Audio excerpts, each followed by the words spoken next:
Hello guys, welcome to Scion What Ifs. So in this video, we will see what if Goku became the guardian of the multiverse core. If you enjoy these kinds of stories, don't forget to show us some love by hitting the like button and subscribing to the channel. Your support means the world to us. Now, let's start the story. Chapter 1, The Cosmic Call. The sky fractured like broken glass above Capsule Corporation. Goku looked up mid-punch, his sparring session with Vegeta forgotten as reality itself seemed to tear apart. A blinding column of light shot down through the artificial gravity chamber's ceiling, leaving both Scions staring upward as the debris simply vanished before hitting them. What the hell? Vegeta growled, dropping his fighting stance. Goku squinted into the light. Someone's coming. The Grand Priest materialized before them, his typically serene expression replaced by something Goku had never seen before, urgency. Son Goku, the celestial being said without preamble. Your presence is required immediately. Vegeta stepped forward. Whatever it is, I'm coming too. The Grand Priest didn't even acknowledge him. This matter concerns only Goku. Hey, Goku waved his hand in front of the Grand Priest's face, what's going on? Is it another tournament?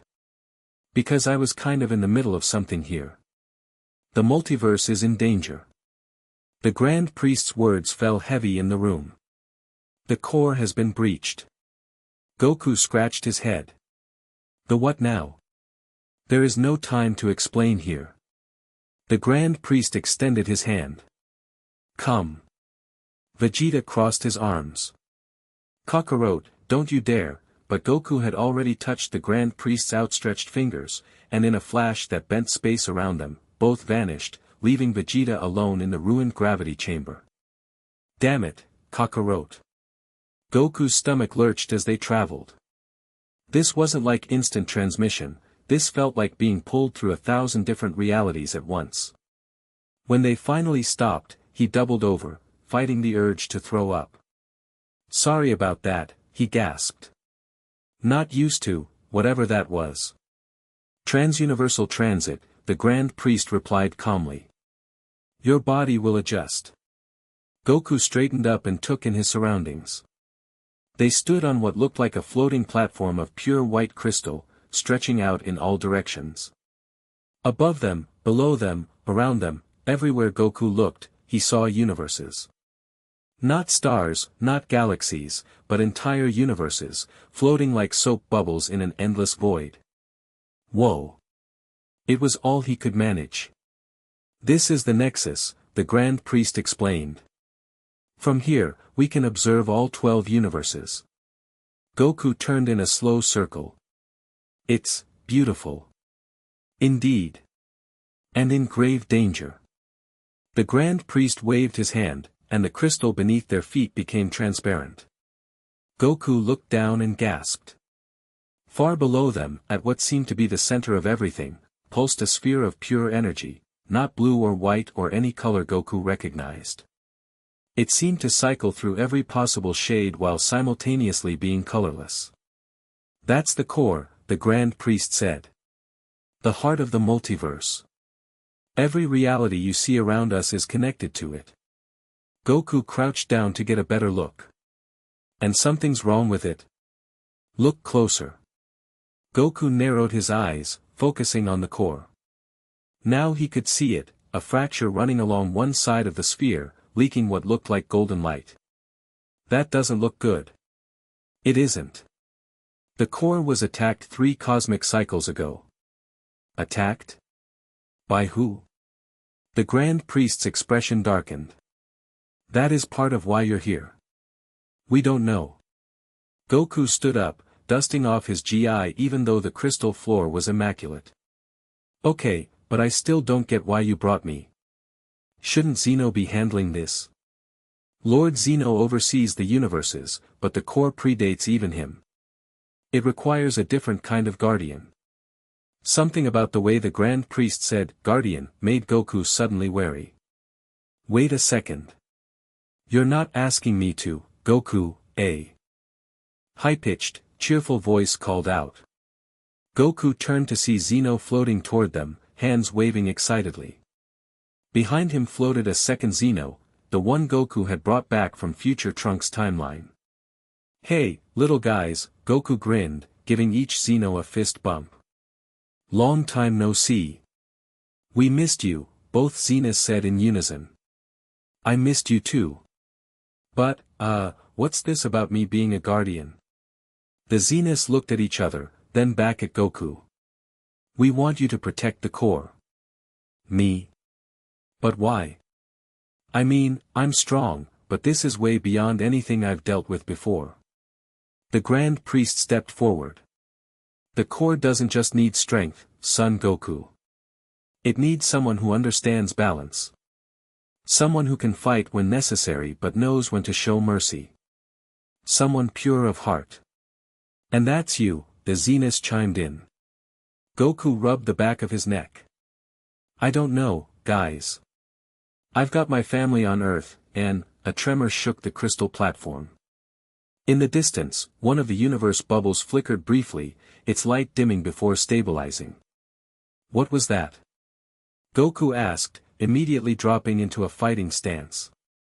"Another attack," the Grand Priest said grimly. "They're becoming more frequent." "Show me," Goku demanded. The Grand Priest waved his hand, and suddenly they were elsewhere, or rather, the same place but with a different view. Now they could see one of the universe bubbles up close, and inside it, Goku watched as an entire galaxy simply dissolved, stars winking out one by one as if being erased. "That's Universe 9, the Grand Priest narrated. "Fortunately, this is an uninhabited sector." "What's causing it?" "We call them Void Stalkers. Ancient entities that feed on universal energy." Goku's fists clenched. "And they're targeting the core. We believe someone is directing them. Using them as weapons." Another tremor shook the platform, stronger this time. The Xenas clutched each other, looking genuinely frightened. "If the core breaks completely," one Xeno said. "Everything goes away," the other finished. Goku watched as the destruction in Universe 9 continued. He thought of Chi-Chi, Gohan, Goten, his granddaughter Pan. He thought of Vegeta, Bulma, Krillin, and all his other friends. Then he thought of all the other beings across all 12 universes, trillions upon trillions of lives. "If I say yes," Goku began slowly, "what exactly would I be doing?" The Grand Priest's expression softened slightly. "You would bond with the core. Become its protector. You would gain new abilities, the power to travel between universes at will, to sense disturbances across reality, to draw upon the core's energy directly." "Sounds cool," Goku admitted. "But what's the catch?" "You would need to leave Earth. Your primary residence would be here, at the Nexus." Goku's heart sank. "For how long?" "Indefinitely." The weight of that word hung in the air between them. Goku looked up at the multitude of universes, then down at the damaged core. "Can I think about it?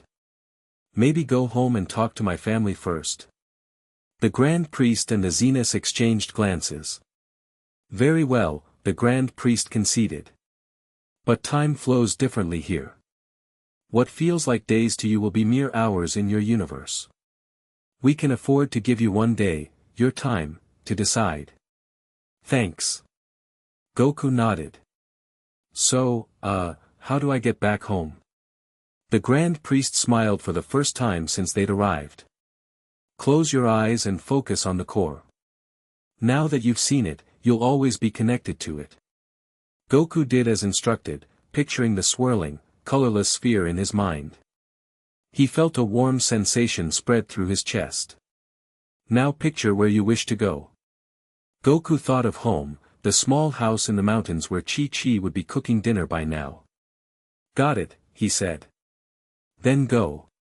Goku felt a gentle push, and suddenly he was falling, flying, racing through realities, the sensation both disorienting and exhilarating. When he opened his eyes, he was standing in his front yard. "Whoa," he breathed. That was different than instant transmission. The front door slammed open, and Chi-Chi stood there, hands on her hips. Son Goku. Where have you been? Vegeta called hours ago saying you disappeared with some angel. Goku smiled weakly. Hey, Chi-Chi, we need to talk. Dinner was unusually quiet.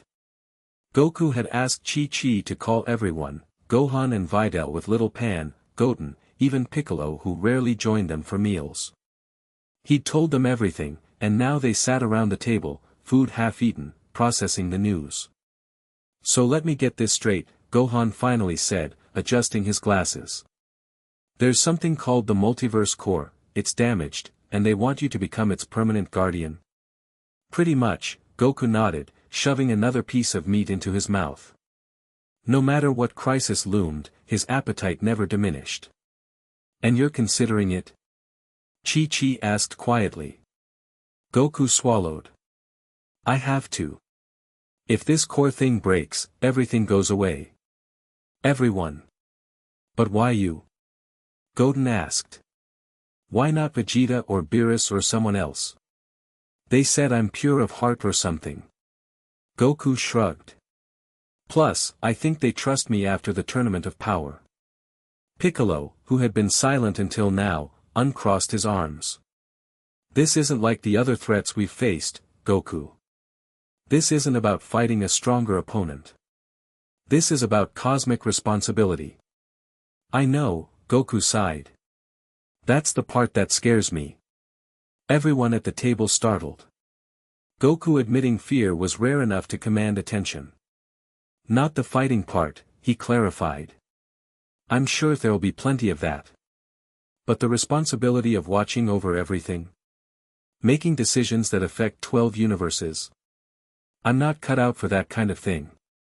Dad, Gohan said gently, you've saved the world, our universe, more times than I can count.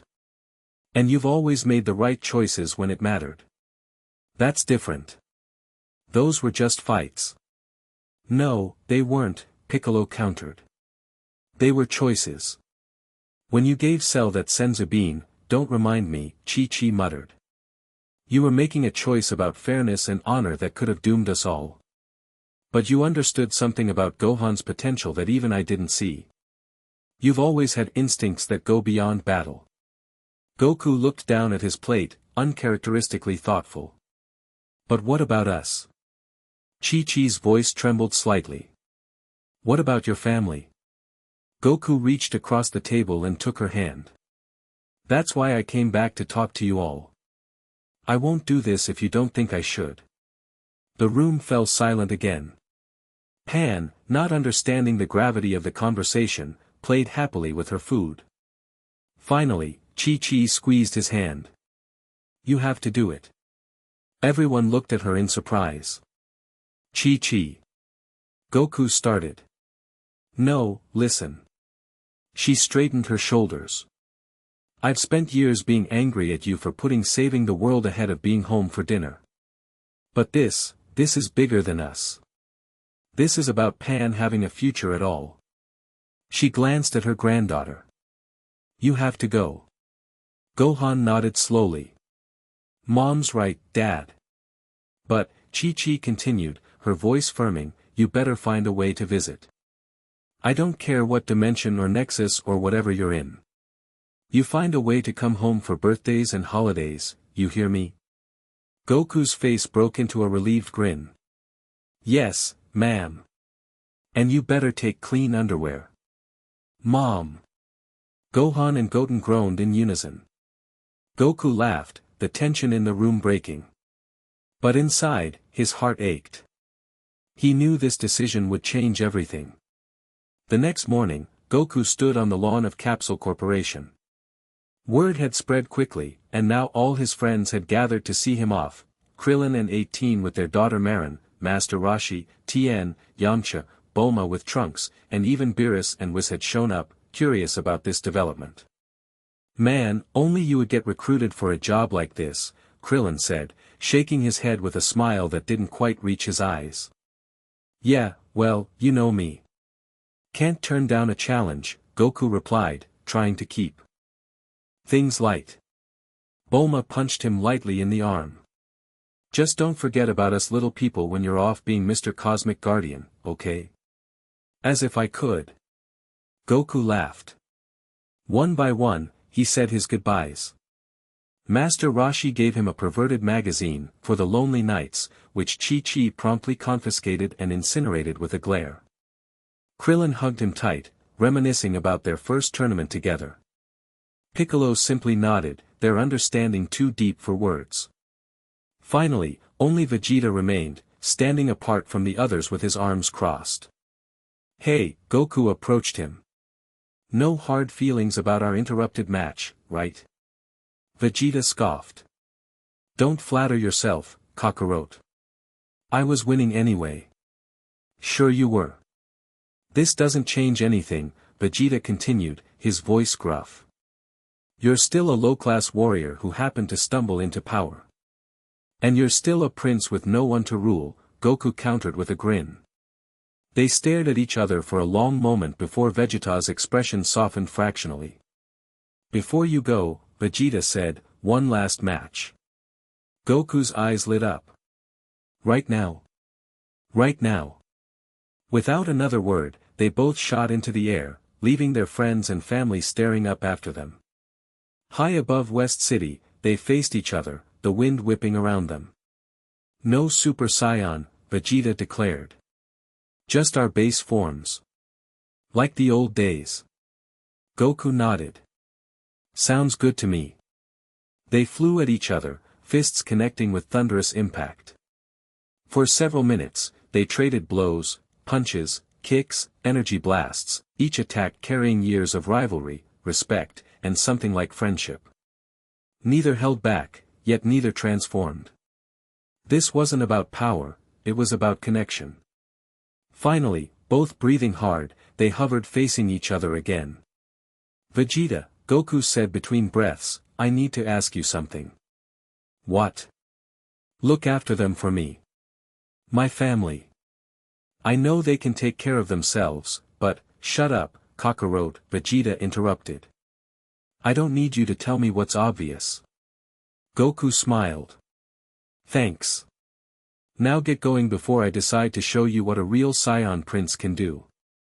They descended back to the lawn where everyone waited. Chi-Chi rushed forward, flinging her arms around Goku's neck. You better come back to visit, she whispered fiercely. I promise, he whispered back, holding her tight. After a final round of hugs and handshakes, Goku stepped away from the group. He closed his eyes, focusing on the core as the Grand Priest had taught him. The connection came more easily this time, a warm pulse that seemed to resonate with his heartbeat. I'll see you all soon, he said, opening his eyes for one last look at the faces he loved. Then he was gone, leaving only disturbed air where he had stood.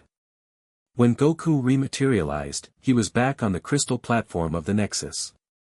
The Grand Priest and the Zenith waited for him, along with several other beings Goku didn't recognize, tall, ethereal creatures with multiple sets of wings and eyes that seemed to see in all directions at once.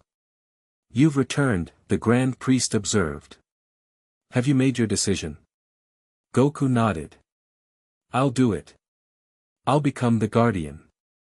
The Zeniths clapped their hands excitedly. Yay! Goku's staying. You understand what this means, the Grand Priest pressed. The commitment you're making.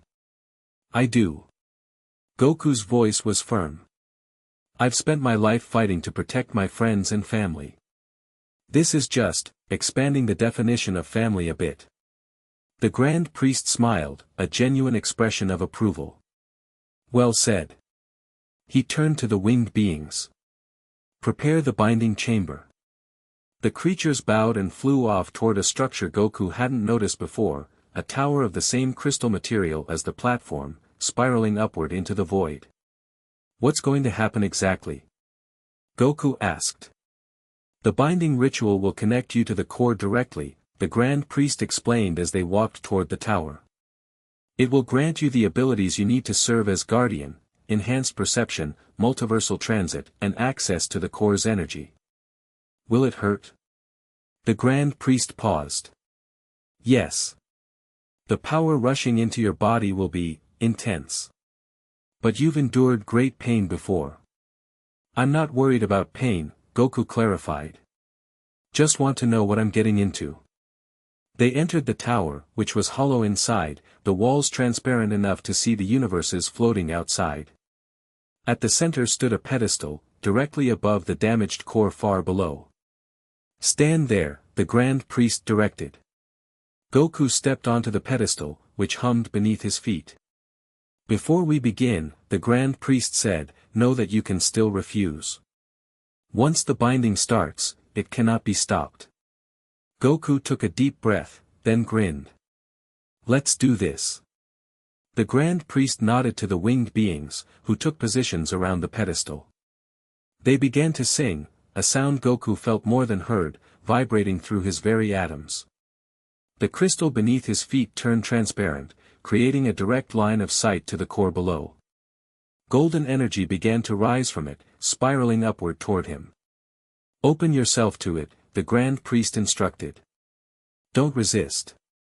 Goku spread his arms and closed his eyes, relaxing his body the way he did when gathering energy for a spirit bomb. The golden light reached him, wrapping around his limbs before sinking into his skin.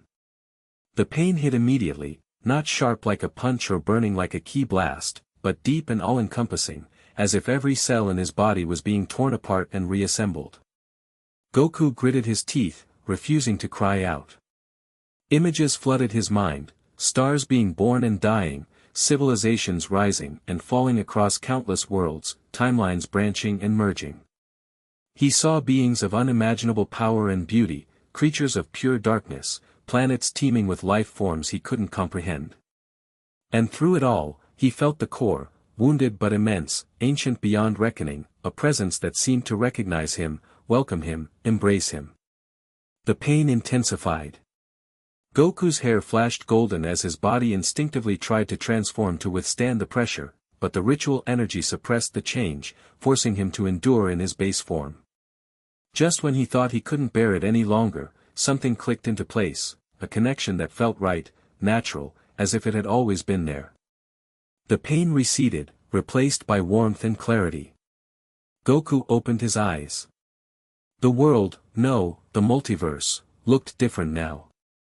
He could see energy flows connecting everything, could feel the pulse of life across realities. It is done, the Grand Priest announced. Rise, Guardian of the Core. Goku stepped off the pedestal, marveling at the sensations flowing through him. He looked down at his hands, which occasionally shimmered with golden light. This is wild, he breathed. I can feel everything. The connection will stabilize over time, the Grand Priest explained. For now, focus on getting accustomed to your new perceptions. The Zenith floated over, examining Goku with curiosity. Do you feel different? One asked. Yeah, little buddy. I do. Goku flexed his fingers, watching the energy ripple. But I'm still me. Good, both Zeniths declared. We like you. The Grand Priest cleared his throat. Now, Guardian, your first task. A violent tremor shook the tower, stronger than any Goku had felt before. Outside, one of the universe bubbles flared brightly before dimming dramatically. Universe 2 is under attack, one of the winged beings announced.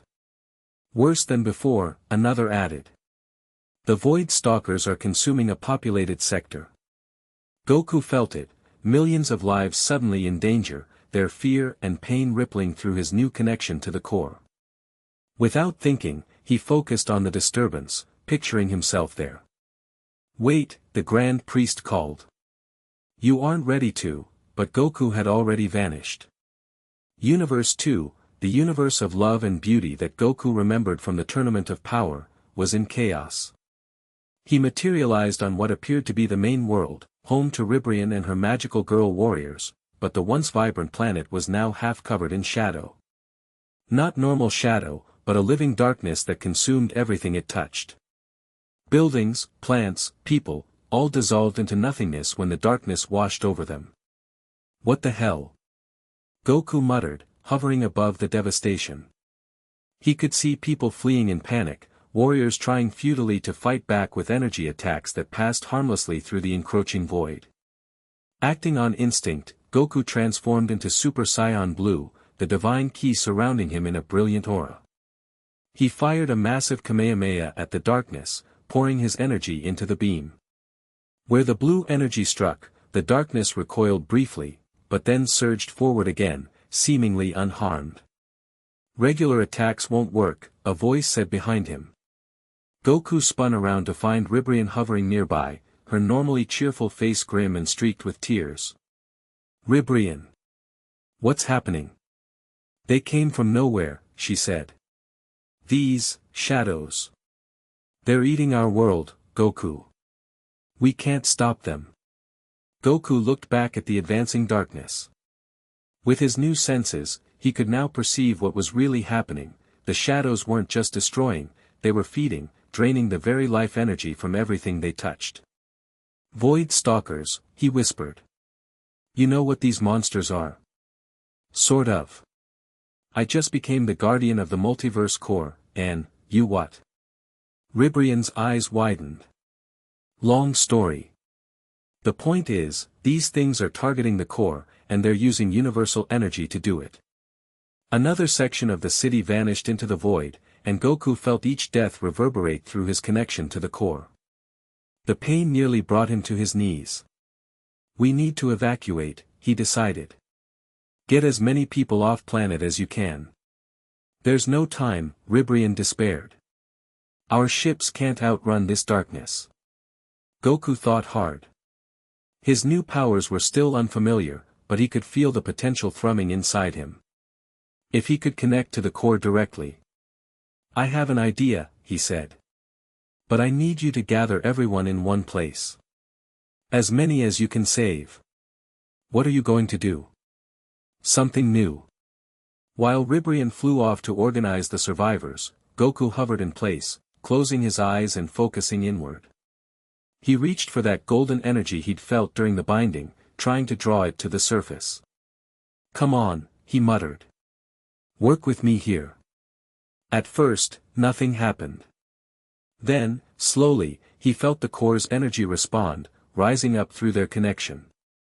Unlike his own ki, which burned hot and fierce, this energy was cool and fluid, ancient and patient. Goku opened his eyes, which now glowed golden. Looking down, he saw Ribrian had gathered thousands of people in the city's central plaza, the last area not yet touched by the darkness. He descended to land in front of the crowd. "Listen up," he shouted. "I'm going to try something. Everyone join hands, form a circle." Confused but desperate, the survivors did as instructed, forming concentric rings around Goku. The darkness approached from all sides, only minutes away from reaching them. "Whatever you're going to do, hurry," Ribrian urged. Goku placed his hands on the ground and channeled the core's energy downward. Golden light spread outward in a circle, flowing under the feet of the survivors. "I'm going to try to move everyone at once," he explained. "I've never done this before, so, hang on tight." "Move us where?" someone cried. "Somewhere safe." The darkness reached the edge of the plaza. Goku closed his eyes, picturing Universe 7, Earth, the lookout, a place he knew would be safe and where Dend could help care for these refugees. "Now," he shouted, pushing the core's energy through himself and into the ground beneath them all. The golden light flared blindingly bright. For a moment, the entire plaza, people and all, seemed to flicker like a bad transmission. Then, with a sound like reality itself tearing, they vanished, just as the darkness converged on the empty space. On Earth's lookout, Dend was meditating peacefully when the air in front of him ripped open. He jumped to his feet as Goku stumbled through the portal, followed by thousands of strange beings who materialized across the entire platform. "Goku?" Dend exclaimed. Who are all these people?" Goku, drained from the massive teleportation, dropped to one knee. "Refugees. Universe 2. Under attack." Ribrian stepped forward. "We've lost our world to some kind of darkness. Goku saved as many as he could. Dend looked out at the confused, frightened crowd. I'll do what I can to help them. But Goku, what's happening? Why are you glowing? Indeed, Goku's skin still shimmered with residual golden energy from the core. It's complicated, Goku managed, rising unsteadily to his feet. I need to get back. There's more I need to understand. But you just got here. And these people, I know. Take care of them, Dend. Tell everyone, tell my family I'm okay. He focused on the core's energy again. I'll be back when I can. Before Dend could protest further, Goku vanished again, leaving the young guardian of Earth with several thousand interdimensional refugees and a lot of questions. Back at the Nexus, the Grand Priest was waiting when Goku reappeared. That, the celestial being said with surprising heat, was incredibly reckless. Goku braced his hands on his knees, still catching his breath. People were dying. I felt them dying. You are not yet trained in your abilities. You could have been lost between dimensions, or worse, destroyed by the Void Stalkers before we even began. But I wasn't, Goku countered. And I saved thousands. While risking yourself, the Guardian, the multiverse's best hope. They stared at each other, neither willing to back down. Finally, the Grand Priest sighed. Your heart was in the right place, he conceded. And you did manage an impressive mass teleportation for your first day. But there are protocols, Guardian. Systems in place. Goku straightened up. Look, I appreciate all this, but if I'm going to be Guardian, I need to do it my way. I'm not going to sit back and watch people suffer if I can help them. The Grand Priest studied him for a long moment. Perhaps that's why you were chosen. His expression softened slightly. Come. There's someone you should meet. He led Goku to another part of the Nexus, a garden-like area where plants from various universes grew together in impossible harmony. Sitting on a bench, watching the universes overhead, was a tall, lean figure with pale blue skin and silver hair. Guardian, the Grand Priest announced, this is Kashin, overseer of universal boundaries. The figure turned, fixing Goku with piercing silver eyes. So, Kashin said, his voice melodic yet somehow unsettling, you're the new Guardian. A scion. How unexpected. Hey, Goku waved casually. Nice to meet you. Kashin rose, standing a full head taller than Goku. Is it? I wonder. He circled Goku slowly, examining him. The Grand Priest tells me you've already been interfering with the natural course of events in Universe 2. Goku frowned. Natural? There was nothing natural about what was happening there. Those Void Stalker things were eating everything. The Void Stalkers are as natural as you or I, Kashin replied smoothly. They maintain balance by culling excess universal energy. They've existed since the beginning. They were killing innocent people. Beings die every day across the multiverse. It is not the Guardian's job to save them all. Goku's fists clenched. Something about this guy rubbed him the wrong way. Then what exactly is my job? To maintain the core, Kashin said, as if explaining to a child. To ensure cosmic balance. Not to play hero to every doomed civilization. Goku looked to the Grand Priest. Is he right? Am I just supposed to watch people die? The Grand Priest's expression remained neutral. The Guardian's primary duty is to the core itself. But how you interpret that duty, that is somewhat flexible. Kashin scoffed. Flexibility leads to chaos. The multiverse requires order, structure. Maybe, Goku replied, crossing his arms, but sometimes chaos is necessary. Without change and challenge, there's no growth. He stepped closer to Kashin. And by the way, I felt something weird about those Void Stalkers. They weren't just feeding randomly. They were being directed. Kashin's silver eyes narrowed slightly. Impossible. They are forces of nature, not pets to be controlled. Then why target populated worlds? Why Universe 2 specifically? Something doesn't add up. You've been Guardian for less than a day, Kashin said dismissively. What could you possibly know about cosmic forces? Goku grinned, but there was no humor in it. I know when something feels wrong. And this feels wrong. The tension between them was palpable. The Grand Priest cleared his throat. Kashin has been studying the Void Stalkers for eons, he explained. His insights will be valuable as you learn your role. I'm sure, Goku said, not breaking eye contact with the tall being. Looking forward to working together. Kashin smiled thinly. As am I, Guardian. As am I. Over the next few days, though time flowed strangely in the Nexus, making it hard to track, Goku trained intensively, learning to harness his new abilities. The Grand Priest proved a demanding teacher, pushing Goku to understand the complexities of his connection to the core. Focus, the Grand Priest instructed as Goku attempted to create a viewing portal to observe a distant universe. Don't just see with your eyes. Feel the connections. Goku, hovering cross-legged in the air, concentrated harder. Slowly, a window opened before him, showing a planet he'd never seen before, a world of crystal forests and flying creatures that looked like a cross between dragons and whales. Universe 5, the Grand Priest identified. Well done.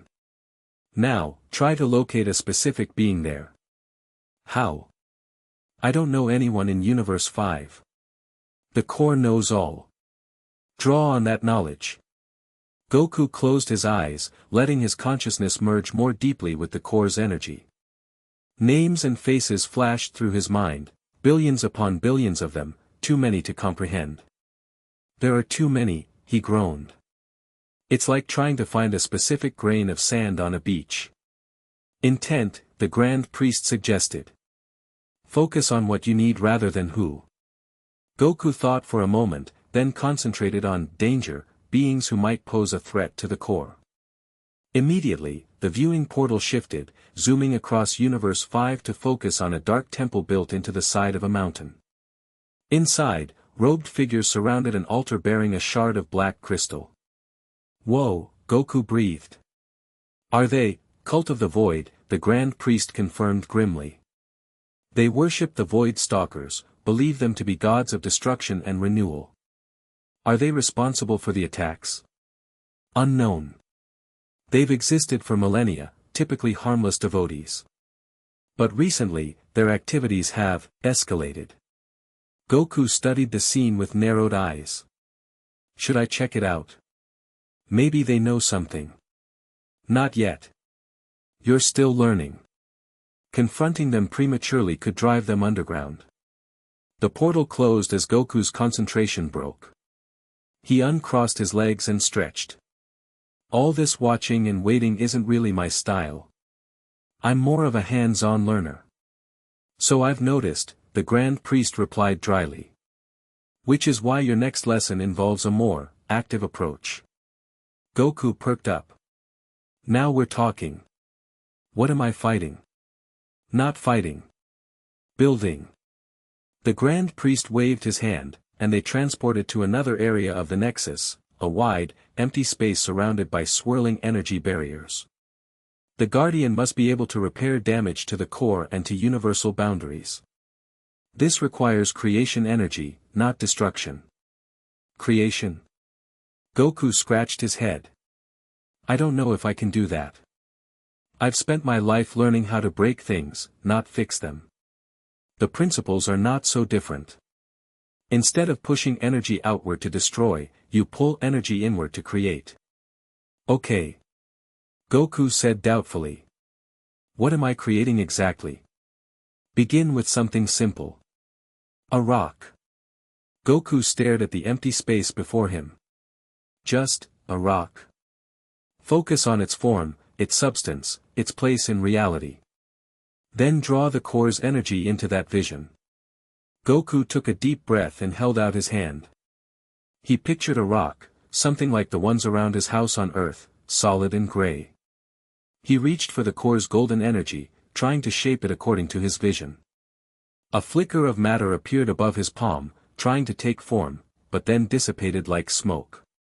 "This is hard," he muttered. "Creation is always more difficult than destruction," the Grand Priest observed. "Try again." Goku tried repeatedly, growing more frustrated with each failure. After nearly an hour, he finally managed to manifest a small, misshapen pebble that hovered briefly before dropping into his palm. "Ha! Got it," he exclaimed triumphantly. The Grand Priest nodded. "A beginning. Now try something larger." By the end of the session, Goku had progressed from pebbles to boulders, though the effort left him drained in a way that physical fighting never did. "That's enough for today," the Grand Priest decided, noting Goku's fatigue. "Rest, then we'll continue. Tomorrow with environmental creation. Tomorrow I want to check on the refugees from Universe 2, Goku said firmly. "I promised I'd visit Earth anyway." The Grand Priest hesitated, then nodded. "Very well. A brief visit. But remember, the more time you spend away from the Nexus, the more vulnerable the core becomes. Your presence here strengthens it." "Got it. Just a quick trip." Earth looked unchanged when Goku materialized on the lookout, a testament to how little time had passed in his universe despite what felt like days of training to him. Dend rushed forward to greet him. "Goku. You're back." "Hey, Dend. How are the refugees doing?" "As well as can be expected. Bulma's been helping with temporary housing at Capsule Corp, and Mr. Satan, of all people, stepped up with funding for supplies." Goku laughed. "That's Hercule for you. Always the hero when it counts. Ribrian has been asking about you. She's with the others at Capsule Corporation. I'll head there now. Has anyone told Chi-Chi I'm back?" Dend shook his head. "We weren't sure how long you'd stay. I'll surprise her after I check on the refugees." Goku placed 2 fingers to his forehead, locked onto Bulma's key signature, and vanished.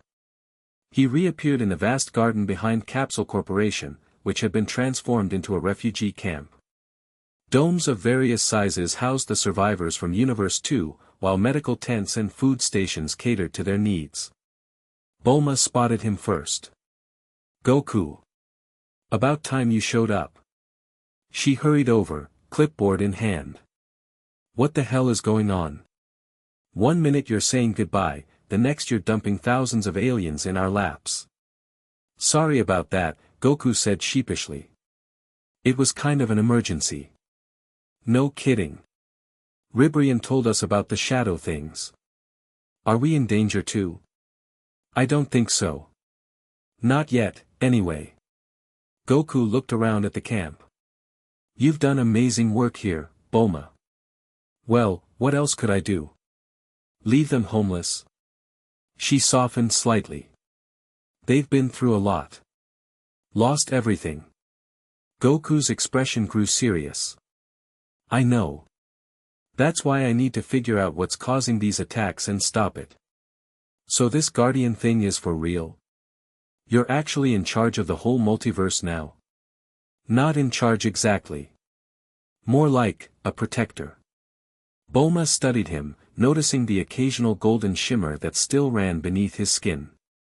"You look different. Not just the glowy bits, but... I don't know. Older somehow." Before Goku could respond, a high-pitched voice called his name, and Ribrian came bounding through the camp. "Goku. You've returned." She stopped short of hugging him, settling for a respectful bow instead. "My people owe you their lives. Without your intervention, we would have perished with our world." "I'm just glad I could help," Goku replied sincerely. "How is everyone adapting?" "As well as can be expected. This Earth is similar enough to our home to be comfortable, yet different enough to remind us daily of our loss." She hesitated. Have you seen what became of our universe? Is there anything left?" Goku's expression fell. "I haven't checked specifically, but I can feel it's still there. Damaged, but existing. Can it be restored? Our home? I don't know yet. I'm still learning what I can do as guardian. He placed a hand on her shoulder. But I promise, I'll try to find a way. Ribrian nodded, blinking back tears. That is all we can ask. Goku, another voice called. He turned to see Chi-Chi pushing through the crowd, Gohan and Goten right behind her. His face lit up. Chi-Chi. She threw herself into his arms, holding him tight. Den called and said you were back. Why didn't you come home first? I needed to check on the refugees, he explained, hugging her back. But I was coming to see you next, I swear. Gohan approached, adjusting his glasses. Dad, what happened? Den told us about Universe 2, but not much else. It's complicated, Goku sighed. Something's attacking universes, trying to drain energy from the core. If it succeeds, everything ends. And you're supposed to stop it? Goten asked, eyes wide with a mix of worry and admiration. That's the plan. How long can you stay? Chi-Chi asked, still clinging to him. Goku hesitated. Not long. The Grand Priest says the core is stronger when I'm near it.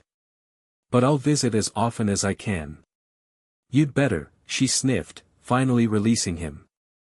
I'm making a feast tonight, and I expect you to be there. Goku grinned. Wouldn't miss it for the world. As his family led him toward home, Goku felt a strange sensation, a pulling at his consciousness, a warning from the core. Something was happening somewhere in the multiverse. He paused, frowning. Dad? Gohan asked. What's wrong? I'm not sure. I feel something. He closed his eyes, reaching out with his new senses, following the disturbance to its source. What he found made his blood run cold. I have to go, he said suddenly. What? But you just got here. Chi-Chi protested. I know, and I'm sorry. But Universe 11, Jiren's universe, is under attack. The same shadows? Gohan asked. No. Something worse. Goku pulled away from his family. I'll be back as soon as I can. I promise. Before they could argue further, he tapped into the core's energy and vanished. Universe 11 was chaos. Goku materialized in orbit around a world he recognized as the Pride Troopers' headquarters, but the planet below was barely visible through the swarm of creatures surrounding it. They weren't void stalkers this time, but something equally terrifying, beings of crackling energy that resembled giant insects, their bodies translucent enough to see the stars through them. Each was easily the size of a small moon, and they were systematically bombarding the planet with energy blasts. What the hell are these things? Goku muttered. He didn't have time to wonder further as one of the creatures noticed him and changed course, rocketing toward him with surprising speed. Goku transformed into Super Saiyan Blue and braced himself. The collision was like hitting a thunderstorm. The creature's body was semi-solid energy, and being inside it felt like being electrocuted from all directions at once. Goku pushed outward with his aura, forcing himself free of the entity. Okay, so physical attacks might not work best here, he gasped, shaking off the lingering electricity. The creature regrouped and charged again. This time, Goku fired a Kamehameha directly at it, only to watch in shock as the beam was absorbed into the creature's body, making it grow slightly larger. Oh, you have got to be kidding me. A red streak shot past him, and suddenly Jiren was there, hammering the creature with devastating punches that actually seemed to hurt it. Son Goku, Jiren acknowledged without taking his eyes off the enemy. Your timing is convenient. Hey, Jiren, Goku replied, watching as the Pride Troopers' physical attacks pushed the creature back. What are these things? Unknown. They appeared 3 planetary cycles ago and have been attacking major worlds across our universe. Jiren delivered a final blow that sent the creature spinning away. Conventional energy attacks only strengthen them. Yeah, I noticed. But physical attacks work. To an extent. They regenerate quickly. As if to prove his point, the creature Jiren had just beaten stabilized and began advancing again, joined by two more that had broken off from the main swarm. There are too many, Jiren stated flatly. We've been fighting a losing battle. Goku looked down at the planet, where he could see energy flashes from other Pride troopers engaged in combat. Then he looked at the approaching creatures. Let me try something, he said. Drawing on his connection to the core, Goku reached out with his senses, trying to understand what these beings actually were. Unlike the Void Stalkers, which felt ancient and primal, these creatures felt artificial. Constructed. They're not natural, he realized aloud.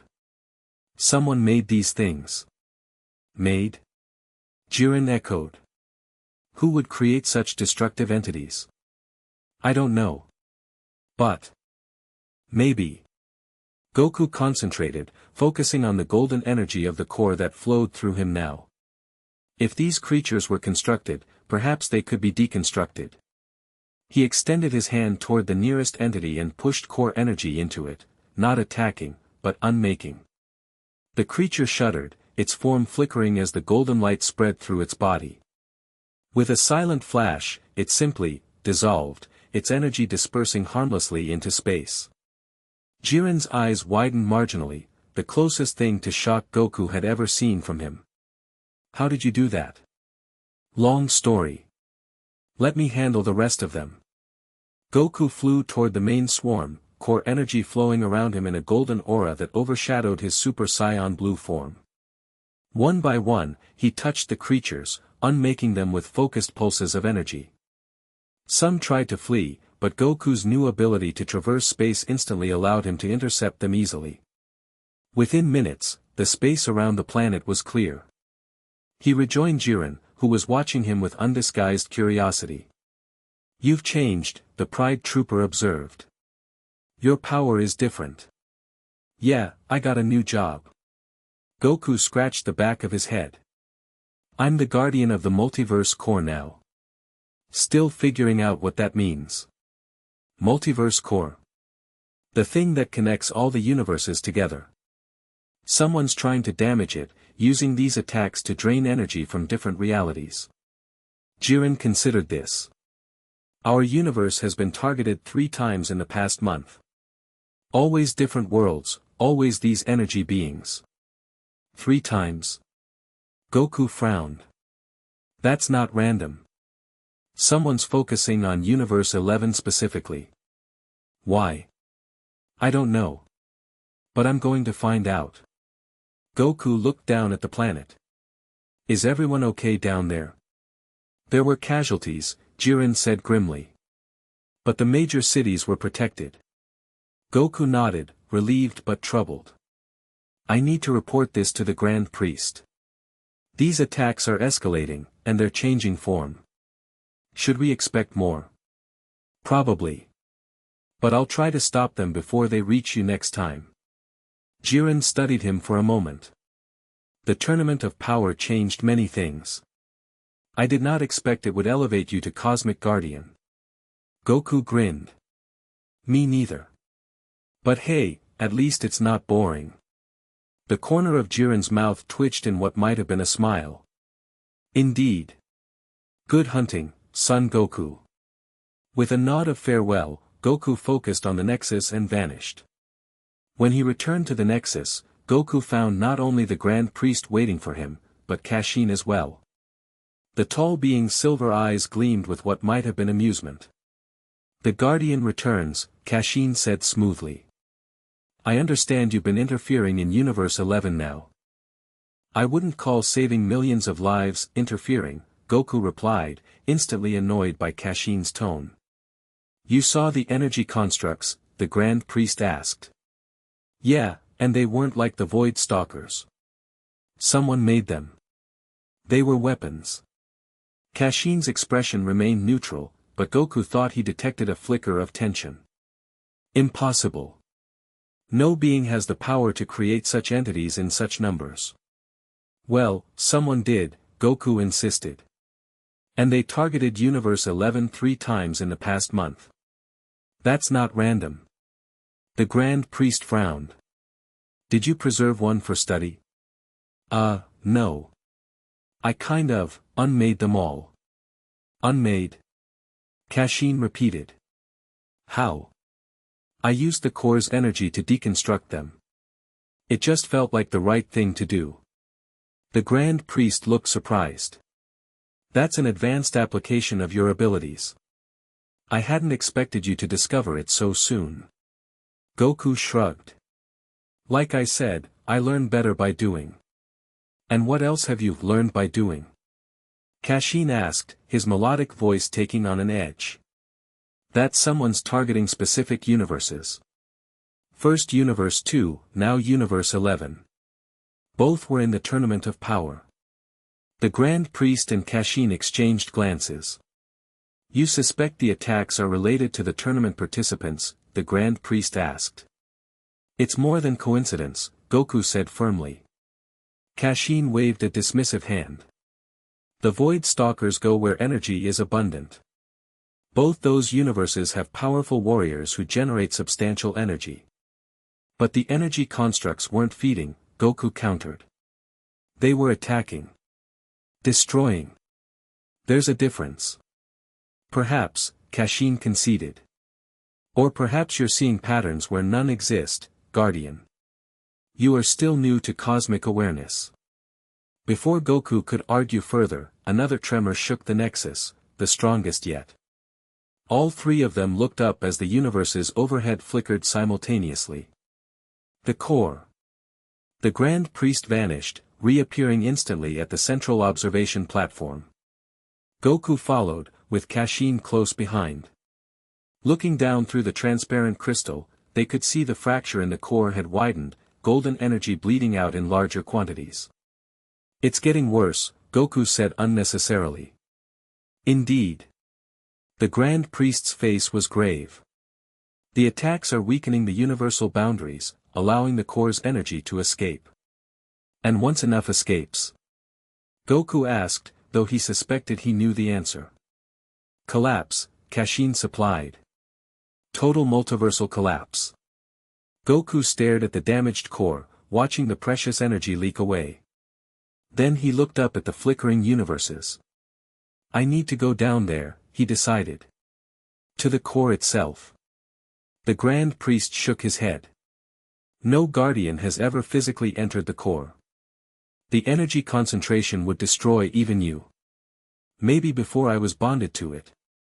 But now. I'm connected to the thing. I might be able to repair it from the inside. Absolutely not, Kashin objected. It's too dangerous.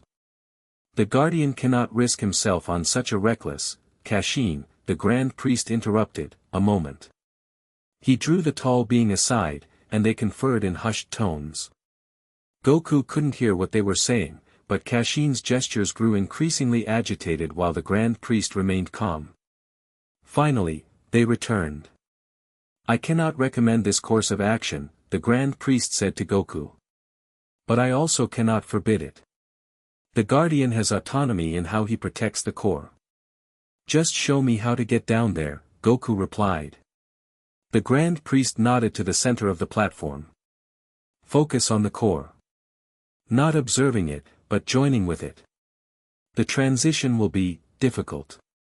Guardian, Kashin said, his voice unexpectedly earnest, if you do this, you may never return. The core exists outside normal spacetime. It could absorb you completely. For the first time, Goku sensed what seemed like genuine concern from the being.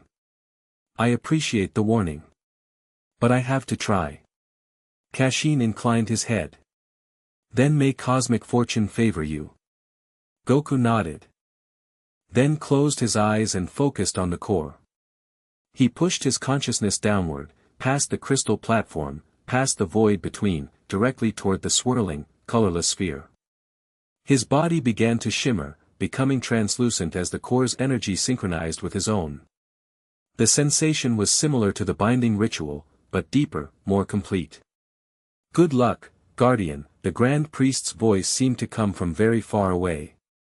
Goku felt himself falling, dissolving, becoming one with the core's essence. The last thing he heard before consciousness as he knew it ceased was Cashin's whispered words, "Everything proceeds as planned." Then there was only light. Goku floated in infinity. Or perhaps infinity floated in him. It was impossible to tell where he ended and the core began. There was no up or down, no time or space as he understood it. Only eternal, endless energy. Here, at the heart of the core, he could sense everything at once, every universe, every planet, every living being across all of existence. Their lives, their hopes, their struggles, all connected, all part of the same cosmic tapestry. It was overwhelming, almost maddening in its scope. Goku fought to maintain his sense of self, to remember why he had come. The fracture. He needed to find the fracture. Focusing his thoughts, he pushed through the swirling energy until he felt it, a wrongness, a tear in the fabric of the core. Up close, it was massive, a gaping wound in reality itself. Golden energy poured out into the void beyond, weakening the core with every passing moment. Goku reached out, trying to pull the edges of the fracture together, but they slipped from his grasp. This wasn't like creating rocks in the Nexus. This was fundamental reality, and it resisted his efforts. Think, he told himself. What did the Grand Priest teach you? Creation energy. The opposite of destruction. Pulling inward instead of pushing outward. Goku focused on the edges of the fracture, picturing them whole, unbroken. He drew on the core's own energy, directing it back into itself, creating a bridge across the gap. Slowly, painfully slowly, the edges began to move toward each other. The flow of escaping energy lessened. But it wasn't enough. The fracture was too large, the damage too extensive for him to repair completely. And now that he was inside, Goku could sense something else. The fracture wasn't natural. It hadn't formed by accident or decay. Something had struck the core from outside. Something had breached the universal boundaries and attacked the very heart of existence. As he worked to seal what he could of the damage, Goku felt a presence. Not within the core, but watching from beyond. Ancient, cold, calculating. For the briefest moment, he caught a glimpse of silver eyes observing him through the fracture. Cashin. But the presence vanished before he could be certain. Focusing again on his task, Goku poured more of himself into the repair, willing the fracture to close. The effort drained him in ways he'd never experienced before, siphoning not just his energy but his very essence. Just when he felt himself beginning to dissolve completely into the core, the fracture sealed enough to slow the energy bleed to a trickle. It wasn't fully repaired, but it was stable. I need to get out, Goku realized. Before I forget who I am. He concentrated on his body, his identity, his connections to the people he loved. Chi-Chi, Gohan, Goten, his friends, his rivals. The things that made him Goku. Slowly, painfully, he pulled himself back together, separating his consciousness from the core's infinite awareness.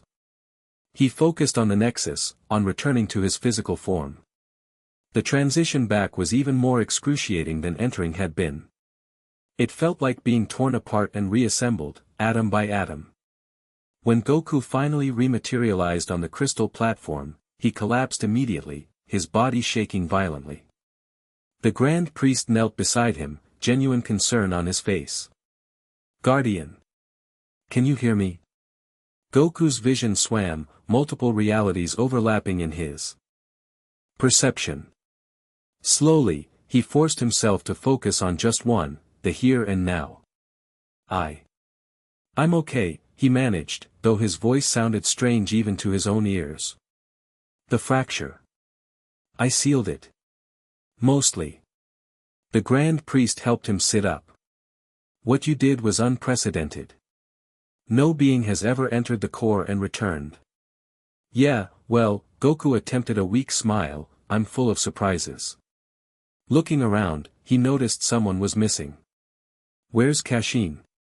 He left shortly after you entered the core. Said he had matters to attend to in the outer realms. Goku frowned. I felt something while I was in there. A presence watching me through the fracture. Impossible. Nothing can observe the core directly except those bonded to it. I know what I felt. Goku struggled to his feet, still unsteady. And I learned something else too. The fracture wasn't an accident. Something attacked the core deliberately. The Grand Priest's expression darkened. Are you certain? Absolutely. I could feel the impact point, the direction it came from. Goku's eyes narrowed. Someone's trying to destroy the multiverse. And I think they're just getting started. Rest now, the Grand Priest advised. You've done more than enough for your first week as Guardian. Goku nodded, too drained to argue. But as he was led to his quarters in the Nexus, his mind raced with questions. Who would want to destroy the core? Why target universes from the Tournament of Power? And why did he keep sensing Kashin's presence at every turn? One thing was certain, being Guardian of the Multiverse core was turning out to be a lot more complicated than Goku had expected. But then again, nothing worth fighting for was ever simple. As he drifted into exhausted sleep, Goku's last thought was a promise to himself: he would protect the multiverse, no matter what. Because that's what Guardians did. That's what he'd always done. Only now, the stakes were higher than ever before. Chapter 2, Echoes Across Realities. Goku woke with a gasp, his mind still reeling with visions of infinite realities. For a moment, he couldn't remember where he was. The pristine white chamber in the Nexus felt alien after a lifetime of waking up in his small mountain home on Earth. Man, that was wild, he muttered, rubbing his temples. Ever since entering the core, his dreams had become different. Less like dreams and more like seeing through a million eyes at once, experiencing countless lives simultaneously. Last night, he'd been a child on some distant world chasing what looked like six-legged rabbits through purple grass, while simultaneously being an ancient tree-like being weathering a storm, and a warrior from Universe 6 perfecting a technique Goku had never seen before. He swung his legs over the edge of the bed, noticing the golden energy still occasionally rippling beneath his skin. The Grand Priest had explained that this side effect would fade as his body fully adjusted to the core's power, but for now, it served as a constant reminder of how much had changed. Guardian, a melodic voice called from beyond the doorway. Are you awake? Yeah, come in. Goku called, stretching his arms overhead until his shoulders popped satisfyingly. One of the many winged beings that served the Nexus, Goku had learned they were called observers, floated in. The Grand Priest requests your presence on the training platform when you are ready. Tell him I'll be right there. Goku stood up, automatically reaching for his familiar orange GI. Just need breakfast first. Sustenance has been prepared according to your substantial requirements, the observer said with what might have been amusement. Goku grinned. Awesome. After demolishing what would have been a feast for 20 normal people, Goku made his way to the training platform, a vast expanse of crystal that shifted and transformed according to the Grand Priest's will. Today, it displayed a miniature representation of the 12 universes, each one a perfect, floating model about the size of a house. The Grand Priest hovered in the center, hands clasped behind his back. Good morning, Guardian. I trust you've recovered from your excursion into the core. Mostly, Goku replied, still eyeing the impressive display. Still having weird dreams, though. That is to be expected. Your consciousness is now linked to the core, which exists in all times and places simultaneously. Your mind is simply adjusting. Right. Goku walked around the model of Universe 7, recognizing the spiral galaxy that contained Earth. So what's today's lesson? Navigation, the Grand Priest replied. Now that you've stabilized the core's fracture, we must address the external threats. You need to learn to move between universes efficiently, without returning to the Nexus each time. Sounds good to me. I've been itching to explore a bit. The Grand Priest raised an eyebrow. This isn't exploration, Guardian. It's reconnaissance. We need to identify patterns in the attacks, determine which universes are most vulnerable. Yeah, but that doesn't mean it can't be fun too, right? Goku bounced on his toes, his enthusiasm irrepressible despite the gravity of his duties. The Grand Priest sighed, but there was a hint of fondness in the sound. Indeed. Now, observe. With a wave of his hand, the Grand Priest created a glowing pathway between Universe 7 and Universe 6, a ribbon of energy that connected specific points in each model. These are dimensional anchors, he explained. Points where the barrier between universes is naturally thinner. By focusing on these anchors, you can move between universes without expending excessive energy. Like cosmic shortcuts? Precisely. They are particularly useful when the universes in question have parallel development, similar planets, species, or energy signatures. Goku studied the pathway thoughtfully. So Universe 7 and Universe 6 have lots of these because they're sister universes, right? Correct. The Earth of Universe 7 has a dimensional anchor connecting it to the extinct Earth of Universe 6, for example. Though the planets differ greatly now, their cosmic positions mirror each other. And I can just jump between them? With proper focus, yes. Unlike your instant transmission technique, which requires sensing energy, this method requires sensing the dimensional fabric itself. The Grand Priest instructed Goku to close his eyes and extend his awareness, feeling for the subtle patterns that connected one universe to another. It was different from sensing ki, more like feeling the texture of reality itself, finding the places where it grew thin or folded back on itself. There, Goku said suddenly, his eyes still closed. I can feel it, like a current pulling from our Earth to where Earth should be in Universe 6. Excellent. Now, focus on that current and allow yourself to be drawn along it. Don't force the movement, flow with it.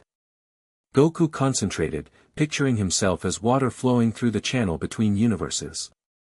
For a moment nothing happened, then he felt a strange sliding sensation, not quite like instant transmission or the violent tear of time travel, but a smooth transition, as if stepping through an invisible doorway. When he opened his eyes, he was hovering in space above a barren, crater-marked world, the dead Earth of Universe 6.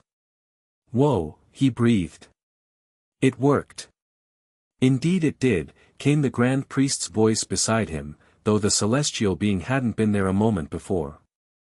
Now, return to Universe 7 using the same anchor. Goku nodded, focused on the dimensional current again, and slipped back through. This time, he found himself floating above his own Earth, the familiar blue-green planet a welcome sight after the desolation of its sister world. I'm getting the hang of this, he said proudly. A promising start, the Grand Priest agreed. But traveling between sister universes is relatively simple. Now we must practice moving between universes with fewer natural connections. For the next several hours, they practiced increasingly difficult jumps, from Universe 7 to Universe 11, from Universe 4 to Universe 10, and others.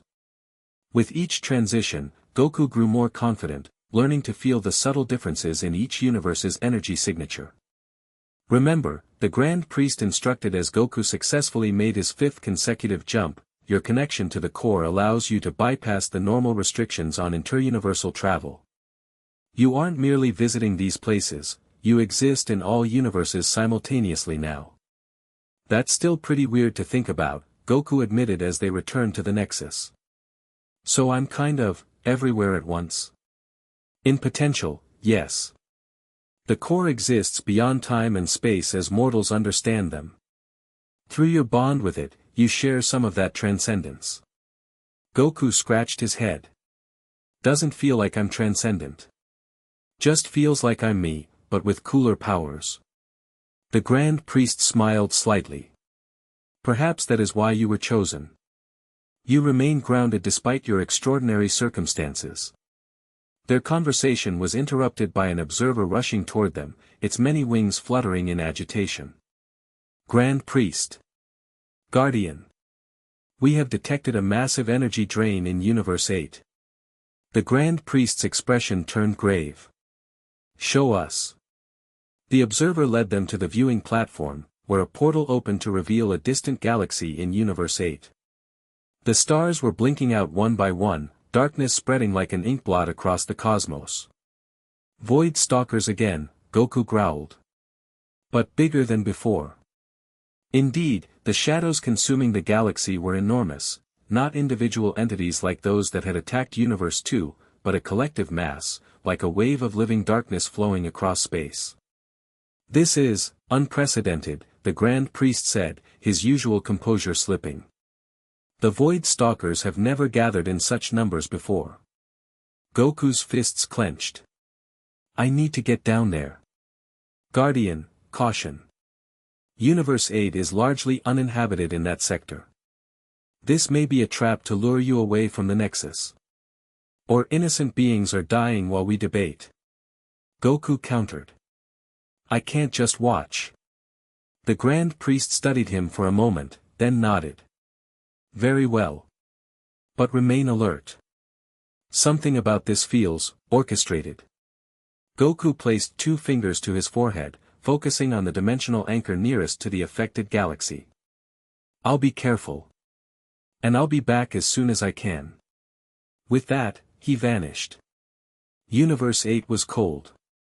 That was Goku's first thought as he materialized in the outskirts of the dying galaxy. Not physically cold, space was always that, but energetically cold, as if the very life force of this region had been drained away. Before him spread the largest gathering of void stalkers he'd ever seen, millions of shadow entities flowing together like a dark ocean, engulfing stars and planets in their path. At their center, Goku could just make out a swirling vortex where the consumed energy was being channeled somewhere. That's new, he muttered. They're not just feeding. They're collecting. Switching to his Super Saiyan Blue form for protection against the vacuum of space, Goku flew closer, careful to mask his energy signature. The shadow mass didn't seem to notice him, intent on its consumption. As he neared the central vortex, Goku felt a familiar presence. Kashin was here, or had been recently, his unique energy signature lingered around the vortex like a scent. I knew it, Goku thought. He's involved somehow. But before he could investigate further, a tendril of shadow broke away from the main mass and shot toward him with frightening speed. Goku dodged, but a second tendril caught him from behind, wrapping around his ankle. Instantly, he felt it, the cold, draining sensation of the Void Stalker feeding on his energy. His Super Saiyan Blue aura flickered as his power was siphoned away. Not today, Goku snarled. He focused on the core's golden energy, pulling it to the surface like he had in Universe 11 against the energy constructs.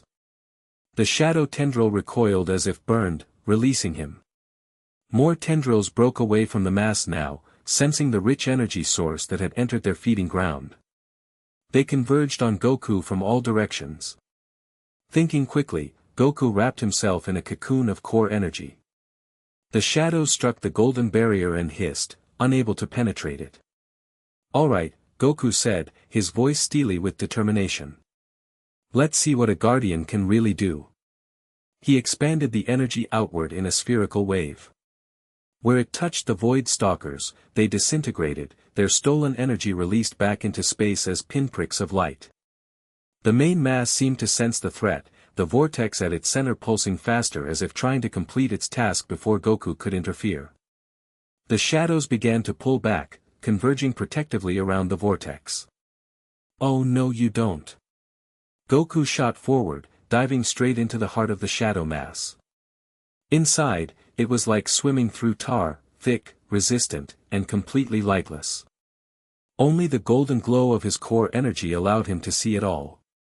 He pushed toward the vortex, burning away shadows as he went. When he finally reached it, what he saw confirmed his suspicions, the vortex wasn't natural. It was a constructed portal, siphoning the stolen energy somewhere else. And on the other side, just barely visible, was a realm Goku didn't recognize, a place of twisted crystal formations and strange, angular structures that hurt his eyes to look at. Before he could investigate further, the entire shadow mass contracted violently, crushing inward like a closing fist. Goku grunted with effort as he maintained his energy shield against the immense pressure. Then, without warning, the vortex collapsed, the portal snapping shut. The shadow mass, suddenly directionless, began to dissipate, individual void stalkers scattering across space. Goku floated alone in the center of what had been a vibrant galaxy, now reduced to a graveyard of dead stars and cold, empty space. The scale of destruction was unlike anything he'd seen before. "They got away," he muttered, frustration and determination warring in his voice. "But I saw where they were sending the energy. And I'm pretty sure Kashin is behind it." He needed to return to the Nexus, to report what he'd found. But as he prepared to leave, a flicker of life energy caught his attention, faint but persistent, coming from a nearby planet that had somehow survived the Void Stalker's feeding. Curious, Goku used his dimensional sliding technique to appear on the planet's surface. It was a harsh world of red rock and thin atmosphere, barely habitable. But there, huddled in the shadow of a mountain range, was a small settlement, a collection of rough stone buildings housing perhaps 100 beings. As Goku approached, he sensed something familiar about their energy signatures. Something that made his heart race with disbelief. "No way," he breathed as he got close enough to see them clearly. "That's impossible." They were scions. Not half-breeds or distant descendants, but full-blooded scions, their tails wrapped around their waists in the traditional fashion, their hair black and spiky, their eyes dark and wary as they spotted the stranger approaching their settlement. One of them, a tall male with a scar running down his face, stepped forward. "Identify yourself," he called in a language Goku hadn't heard since childhood, the Saiyan tongue. Goku landed before them, letting his Super Saiyan Blue transformation fade. "My name is Goku. Son Goku. I'm a Saiyan, like you." The scarred warrior's eyes narrowed. "Impossible. The Scions of Universe 8 were wiped out generations ago." "I'm from Universe 7, Goku explained. "Our planet was destroyed too, but a few of us survived." Murmurs ran through the gathered Scions. A female pushed forward, her expression fierce. "Prove your Saiyan. Transform." Goku grinned. "Which level would you like to see? Regular Super Saiyan, or should I skip ahead to the good stuff?" The Scions exchanged confused glances. "Super Saiyan," the scarred male repeated. "The legend?" "It's no legend. Watch." Goku planted his feet and focused. With practiced ease, he transformed into a Super Saiyan, his hair flashing golden and his eyes turning teal. Gasps erupted from the crowd. "That's nothing," Goku said with a touch of pride. "Check this out." He pushed further, moving through Super Saiyan 2 with its crackling electricity, then to the long-haired Super Saiyan 3, and finally back to the divine blue aura of Super Saiyan Blue. The Scions fell to their knees, awe and fear mingling on their faces. "A god," one whispered.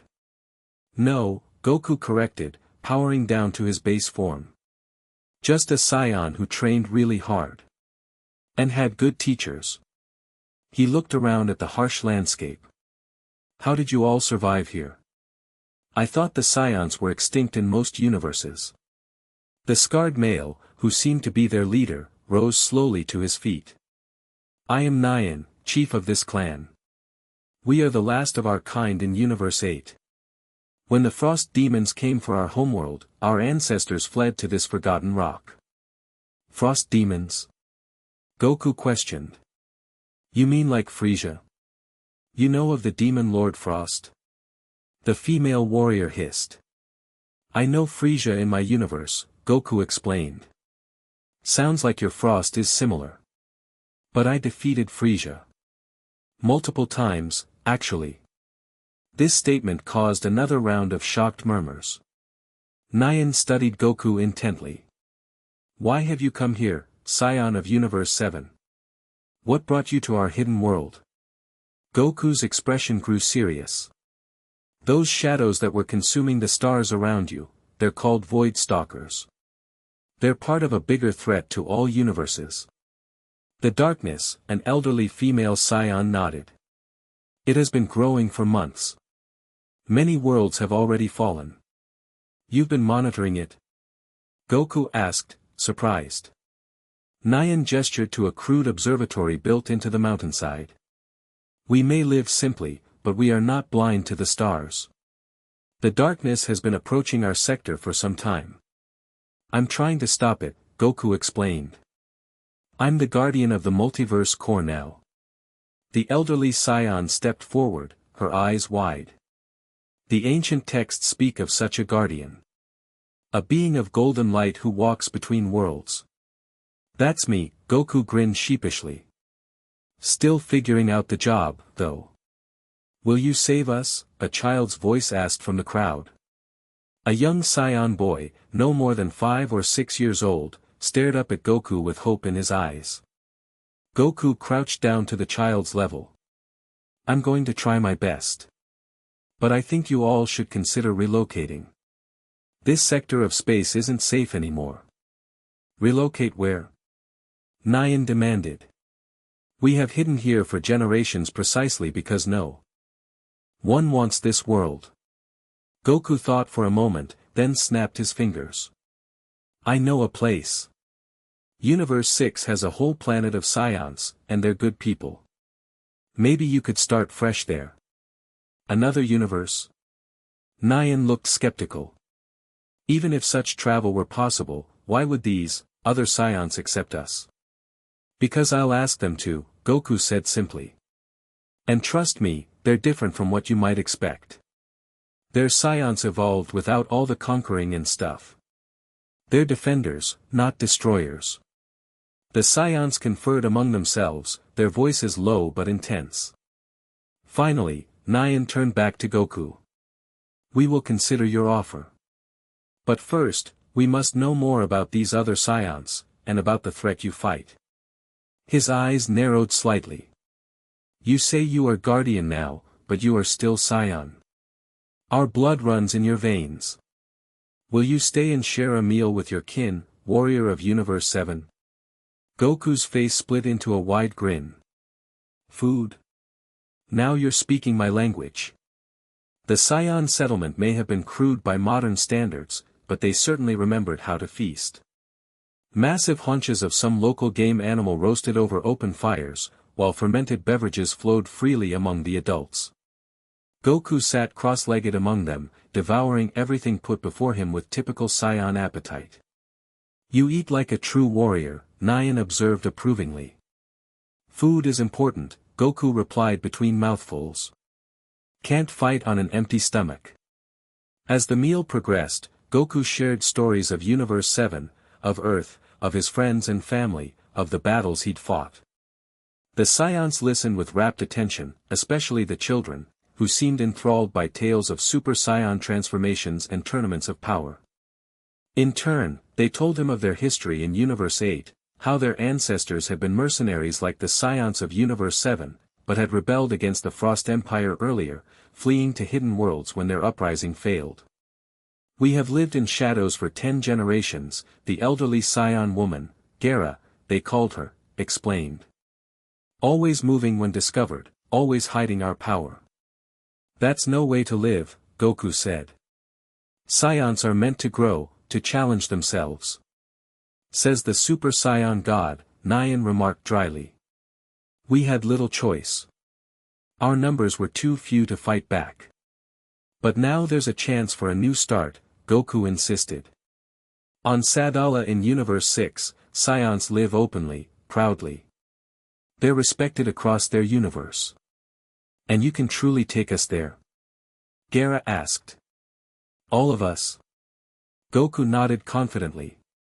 I'm still learning what I can do as guardian, but moving your people to Universe 6 should be possible. He paused, considering. I'll need to speak with Kaba first, make sure they're okay with it. But I think they will be.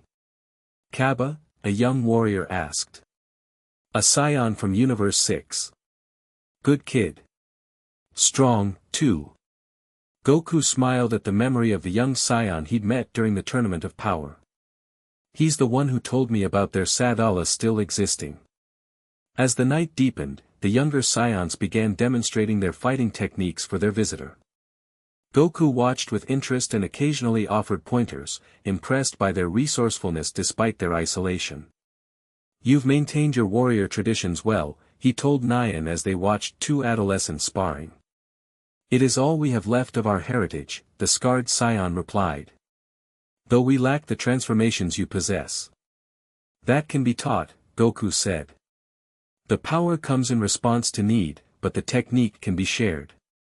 Nyan's eyes widened slightly. "You would teach us?" "Why not? We're all scions, right?" Besides, Goku's expression grew more serious. "If what I suspect is happening continues, every universe is going to need all the strong fighters it can get." Before Nyan could respond, a child's shout drew their attention skyward. Above the settlement, the stars were disappearing again, another wave of void stalkers approaching. "They've returned!" Gaara cried. Goku stood, his expression hardening. "Everyone inside. Now!" The scions scrambled to obey, gathering children and supplies as they retreated into the mountain caves behind their settlement. Goku launched himself into the air, transforming directly into Super Saiyan Blue. The shadow mass was smaller this time, more focused, descending directly toward the planet like a spear of darkness. Goku met it high in the atmosphere, core energy already flowing around his hands. "You don't get to have these people," he growled. He unleashed a wave of golden energy, slicing through the leading edge of the shadow mass. The void stalkers recoiled, then regrouped, flowing around his attack to continue their descent from multiple angles. Goku realized they were being smarter this time, adapting to his tactics. He couldn't simply blast them all, he needed to create a barrier around the entire planet. Closing his eyes, Goku drew deep on his connection to the core, pulling more golden energy into himself than he ever had before. His body shimmered, becoming almost translucent as the power flowed through him. "I hope this works," he muttered, then spread his arms wide. From his body, a dome of golden energy expanded outward, growing rapidly until it encompassed the entire planet. The void stalkers struck it from all sides, testing for weaknesses, but the barrier held firm. Inside their mountain refuge, the scions watched in awe as their sky turned gold. "The Guardian's light," Gaara whispered reverently. For nearly an hour, Goku maintained the barrier as the shadows circled, probed, and eventually, retreated. Only when the last of them had vanished into deep space did he allow the shield to fade, returning to the surface utterly exhausted. Nyan met him as he landed unsteadily on his feet. "You protected us all." "Yeah," Goku panted, hands on his knees. "But they'll be back. They're targeting you specifically." "Why?" "We are nothing but survivors, clinging to existence." "I don't know yet. But I'm going to find out." Goku straightened up with effort. "And I think it's time to move you all somewhere safer." The Grand Priest was not pleased when Goku returned to the Nexus with 97 scions in tow. "Guardian," he said with barely contained exasperation, "the Nexus is not a refugee center." I know," Goku held up his hands placatingly. "They won't stay long. Just until I can arrange things with Universe 6. The scions huddled together on the crystal platform, looking around in wonder and fear at the infinite expanse of universes visible above them. Many of the children clung to their parents, overwhelmed by their first experience of interdimensional travel. Besides, Goku continued, they were being targeted specifically. The Void Stalkers came back for them after I disrupted the main feeding group. This gave the Grand Priest pause. Targeted? You're certain? Absolutely. They ignored other habitable worlds in the same system, went straight for the scions. Interesting. The Grand Priest studied the refugees thoughtfully. Perhaps there is more to this clan than is immediately apparent. Gaara, who had been listening nearby, stepped forward with dignity despite her evident awe of their surroundings. We are simply scions, Great One. Survivors of a lost world. Are you? The Grand Priest circled her slowly.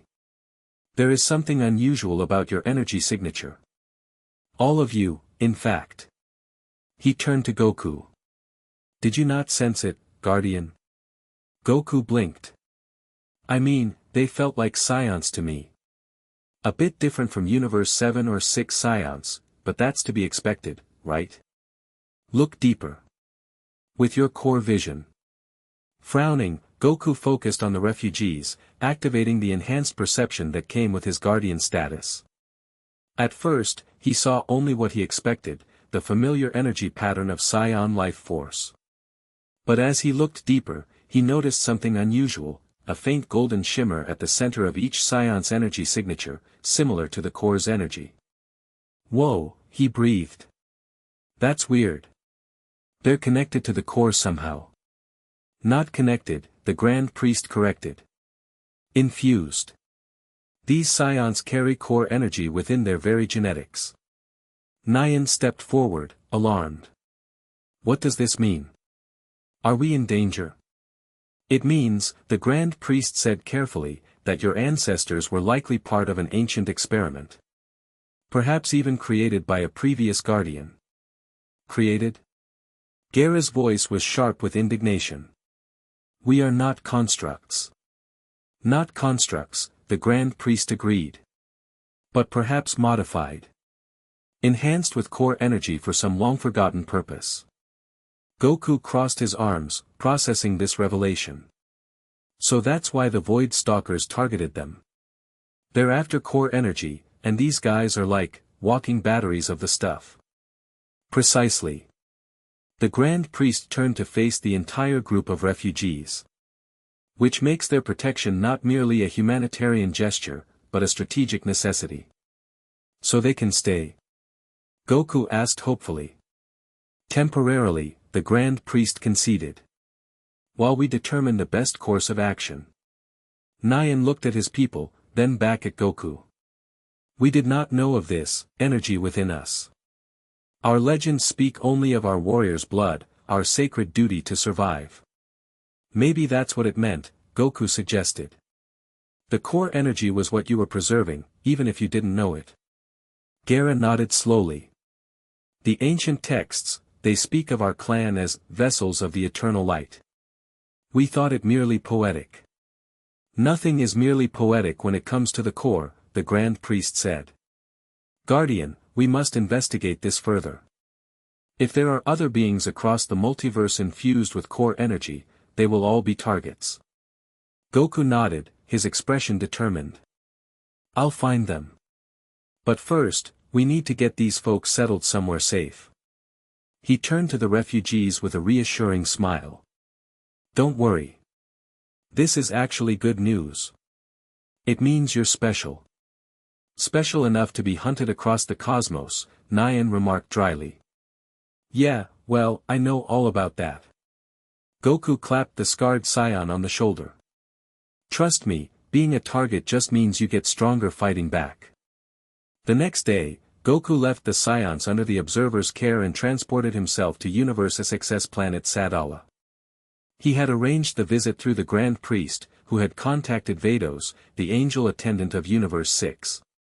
As he materialized in the courtyard of what appeared to be a military headquarters, Goku found himself face to face with a reception committee, Kaba, Caulifla, and Kale, along with several older scions in formal armor. Son Goku. Kaba stepped forward, saluting crisply before breaking into a wide grin. Or should I say, Guardian of the Core. Just. Goku is fine, he replied with a wave. Thanks for agreeing to meet with me. Caulifla crossed her arms, eyeing him with her usual challenging stare. So you got promoted to some cosmic babysitter, huh? Does that mean you're even stronger now? Maybe a little, Goku hedged with a grin. Want to find out? You bet Caulifla, one of the older scions interrupted sternly. This is a diplomatic meeting, not a sparring session. Fine, she grumbled. The older scion, a distinguished-looking female with streaks of gray in her spiky hair, stepped forward. Guardian, I am Commander Cassava, leader of the Sadala Defense Forces. Your request to speak with us about a refugee situation was unexpected. Yeah, sorry for the short notice, Goku rubbed the back of his head. But it's kind of urgent. He explained about the Universe 8 Scions, their history, their current plight, and the discovery of their core energy infusion. The Universe 6 Scions listened with growing interest, particularly when he described the Void Stalker's attacks. These shadow creatures, Commander Cassava asked, you believe they targeted these Scions specifically for this core energy? That's what it looks like, Goku confirmed. And they'll keep coming unless we can find a way to hide or protect the energy signature. And you want us to take in these refugees? Kaba asked. All 97 of them. That's the idea. They're Scions, like you. Just from a different universe and with, a slightly different cultural history. Commander Cassava's eyes narrowed. Different how? Well. Goku hesitated. They come from a warrior culture more like Universe 7 Scions. You know, the whole conquer planets phase we went through. They're planet-conquering barbarians, one of the other officials asked in alarm. No. They gave that up generations ago, Goku hurried to clarify. They've been in hiding, just trying to survive. But they might have some different attitudes than you're used to. Caulifla snorted. So they've got some actual Scion fire in them? Sounds good to me. We've gotten soft. Caulifla. Kaba hissed. Commander Cassava held up a hand for silence. Guardian, while we sympathize with their situation, integrating such a group into our society would present significant challenges. I understand, Goku said.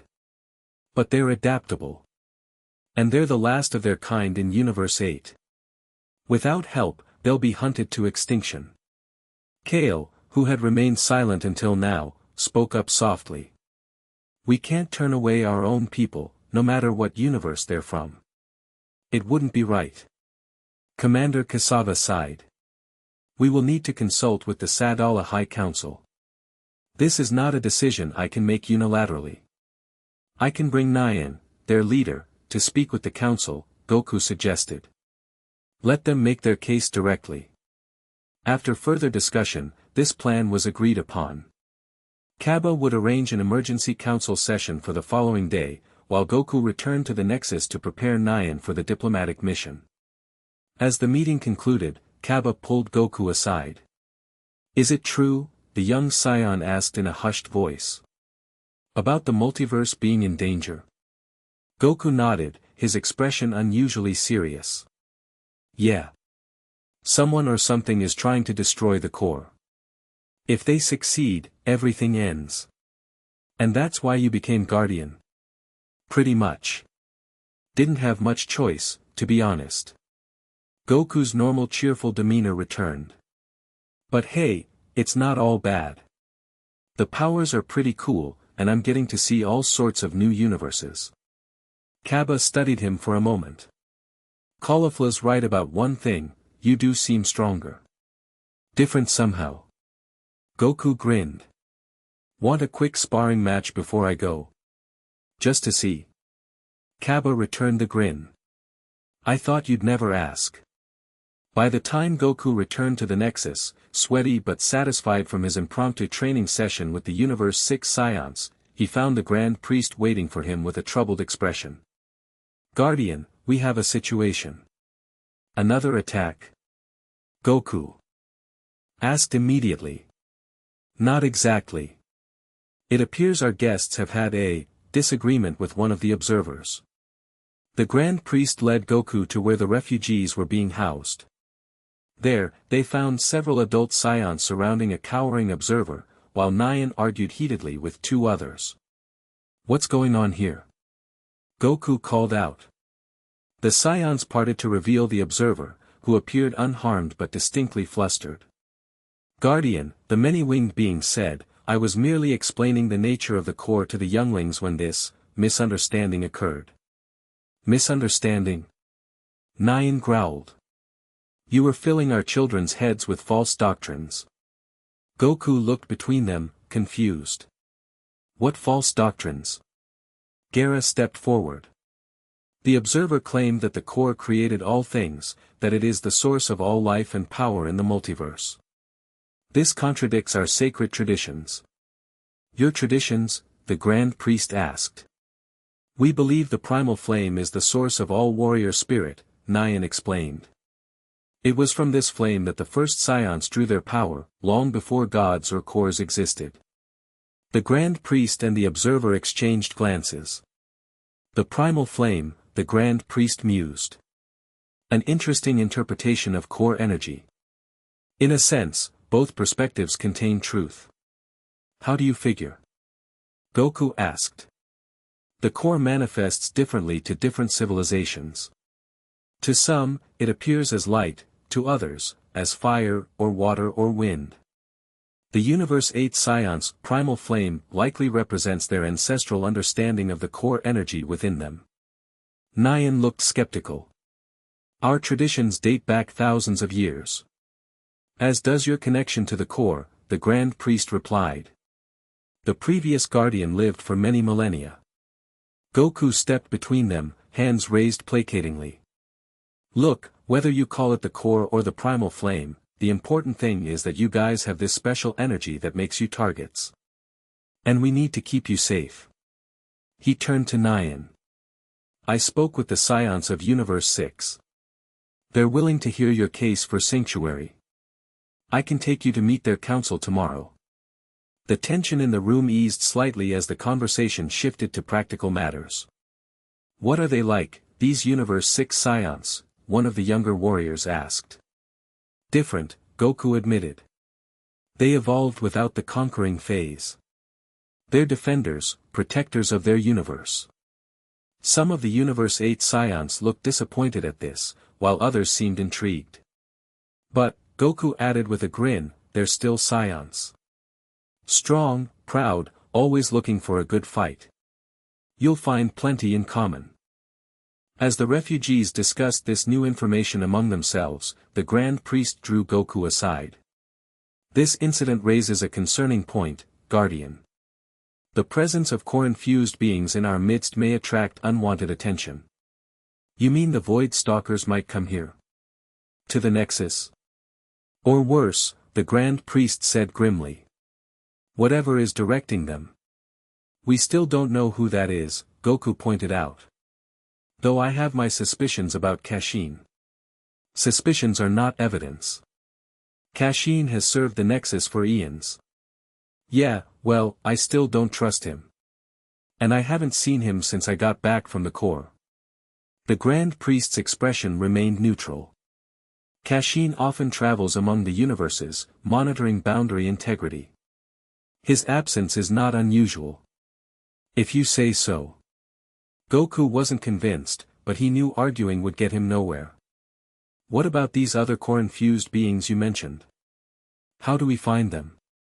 I have set the observers to scanning all 12 universes for similar energy signatures. It will take time, but, an alarm sounded, cutting off the Grand Priest mid-sentence. Throughout the Nexus, crystal surfaces flashed red in warning. What now? Goku groaned. They rushed to the viewing platform, where multiple portals had opened, showing simultaneous attacks across 3 different universes, energy constructs in Universe 3, Void Stalkers in Universe 10, and something new in Universe 11, swirling vortexes of what looked like liquid metal consuming everything they touched. 3 at once?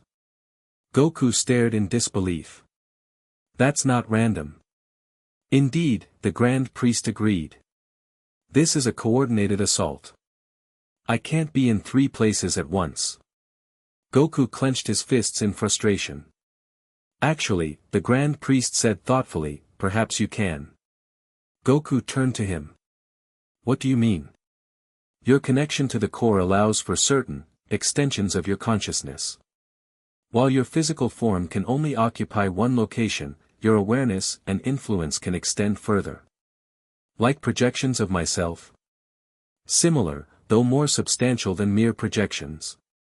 Aspects of your guardian self, each capable of independent action while remaining connected to your core consciousness.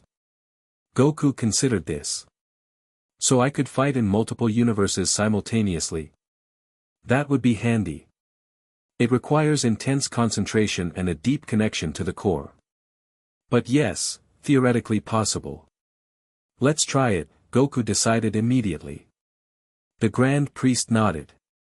Focus on the core. Feel your consciousness expanding, becoming fluid, divisible. Goku closed his eyes, reaching for that golden energy that had become so familiar. He pictured himself splitting into 3 equal parts, each retaining his full power and awareness. For a moment, nothing happened. Then he felt a strange stretching sensation, as if his mind was being pulled in multiple directions at once. It wasn't painful, exactly, but profoundly disorienting.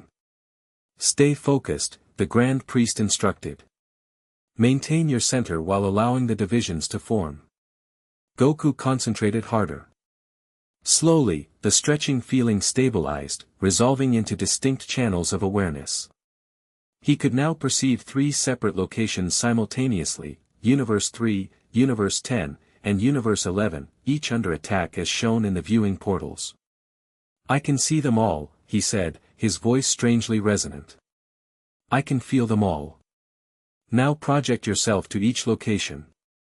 Not just your consciousness, but a physical manifestation of your guardian self. Goku pushed his awareness along the 3 channels, visualizing himself materializing in each universe. The sensation was bizarre, like being in 3 places at once while also remaining in the nexus. When he opened his eyes, he saw himself reflected in the viewing portals, 3 identical Gokus, each surrounded by a golden aura, facing 3 different threats across 3 universes. It worked, all 4 of his forms exclaimed simultaneously. The Grand Priest nodded approvingly. Impressive for a first attempt. Now, can you act independently in each location? Goku concentrated, allowing his consciousness to flow more fully into each projection. In Universe 3, his aspect transformed into Super Saiyan Blue and engaged the energy constructs. In Universe 10, another aspect began dismantling the Void Stalkers with pulses of core energy. In Universe 11, the third aspect cautiously approached the metallic vortexes, analyzing their structure. Meanwhile, his primary form remained in the Nexus, coordinating the 3-pronged defense. This is wild, he remarked to the Grand Priest. It's like playing 3 video games at once. A crude but apt analogy, the Grand Priest replied. Though I wouldn't recommend dividing your attention this way for too long. It strains your connection to the core. Indeed, Goku could already feel the strain, a pressure building behind his eyes, a burning sensation along his golden energy pathways. But he pushed through it, focusing on the threats at hand. In Universe 3, his aspect made quick work of the energy constructs, having learned from his previous encounter how to unmake them efficiently. In Universe 10, the Void Stalkers proved more resilient, requiring more focused application of core energy to disperse. But in Universe 11, the metallic vortexes presented a new challenge. When his aspect tried to approach one, tendrils of liquid metal lashed out, trying to engulf him. Unlike the energy constructs or Void Stalkers, these entities seemed impervious to core energy, simply absorbing it without effect. That's not good, all 4 Gokus muttered simultaneously. In the Nexus, the Grand Priest observed the Universe 11 portal with concern. Those appear to be chronivores, time-eating entities from outside normal spacetime. They shouldn't be able to manifest in our reality without assistance. So someone's bringing them in deliberately? Goku asked, his concentration split between monitoring all 3 battles. It would appear so. And chronivores are particularly dangerous because they don't merely consume energy or matter, they consume time itself, erasing objects from the timeline completely. In Universe 11, Goku's aspect narrowly dodged another metallic tendril. Conventional attacks seemed ineffective, and even core energy was being absorbed. Thinking quickly, he tried a different approach. Instead of attacking the chronivores directly, he focused on the spacetime around them, using core energy to stabilize and reinforce reality itself. It worked, the metallic vortexes began to shrink, unable to maintain their presence in a strengthened timeline.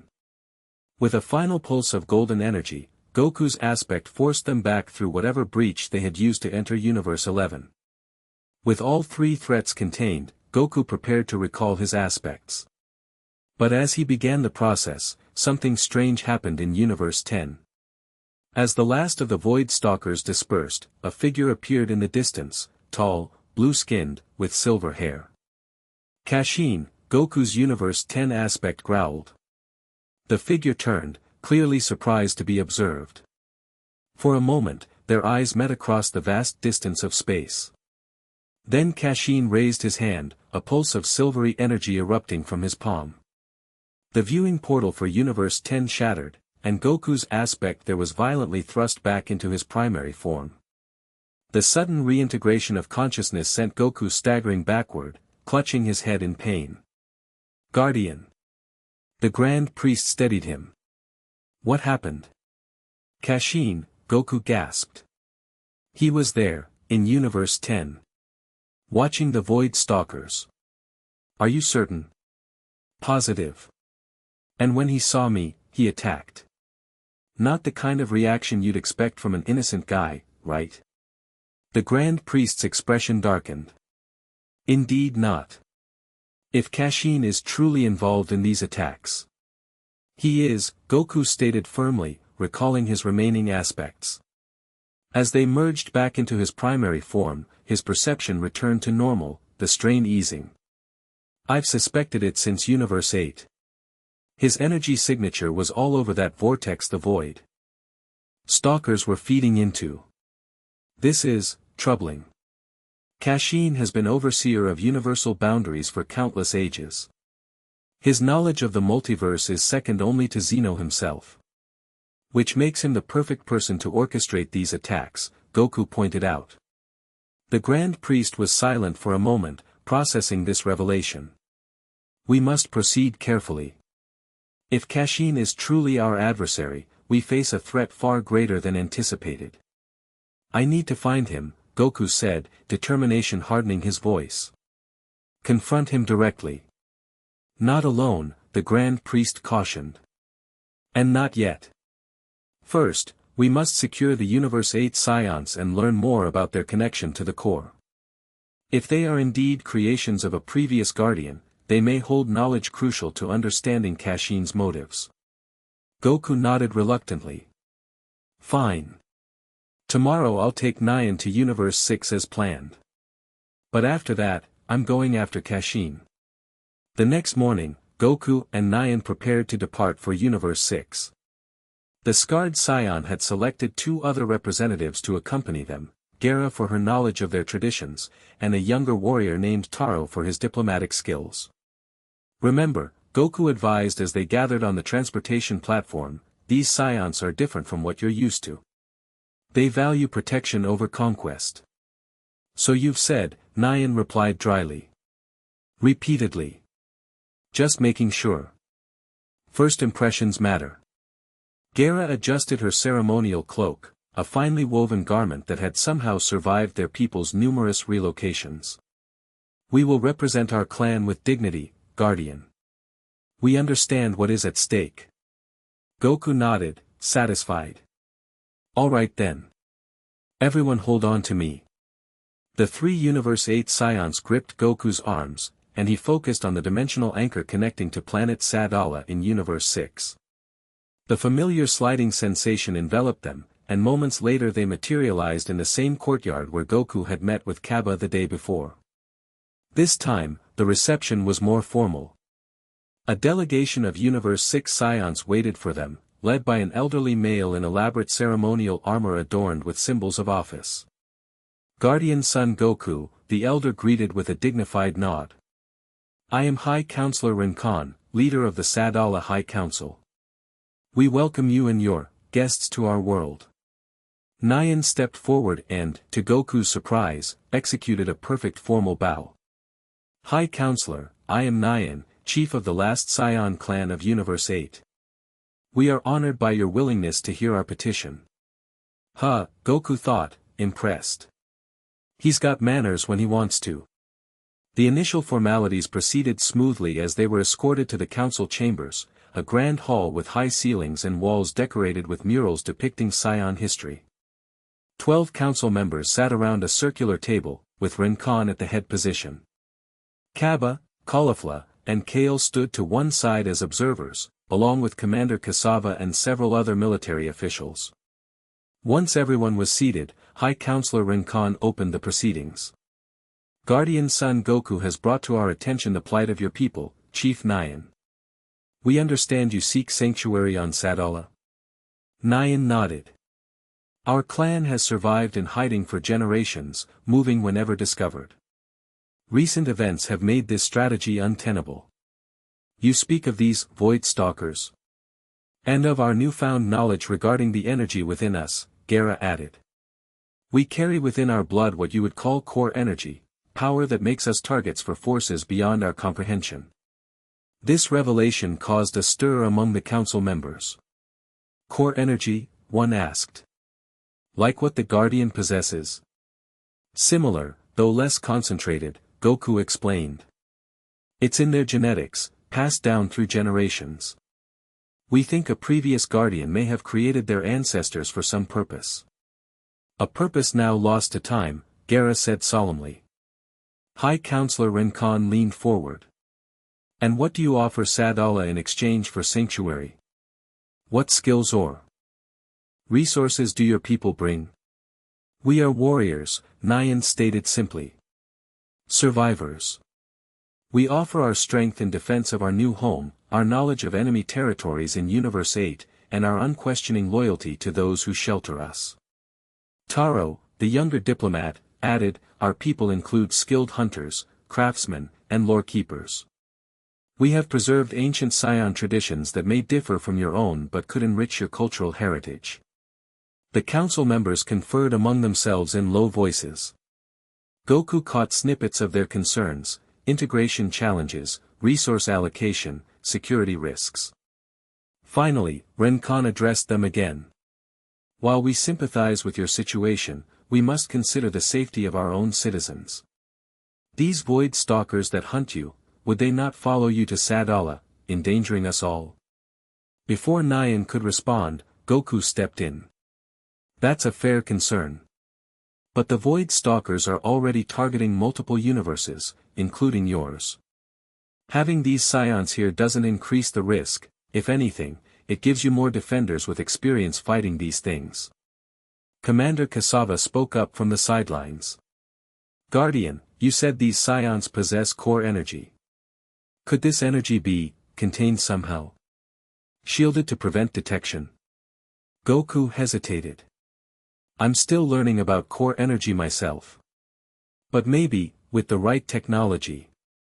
Our scientists have developed energy masking devices for our special operations teams, Kaba offered.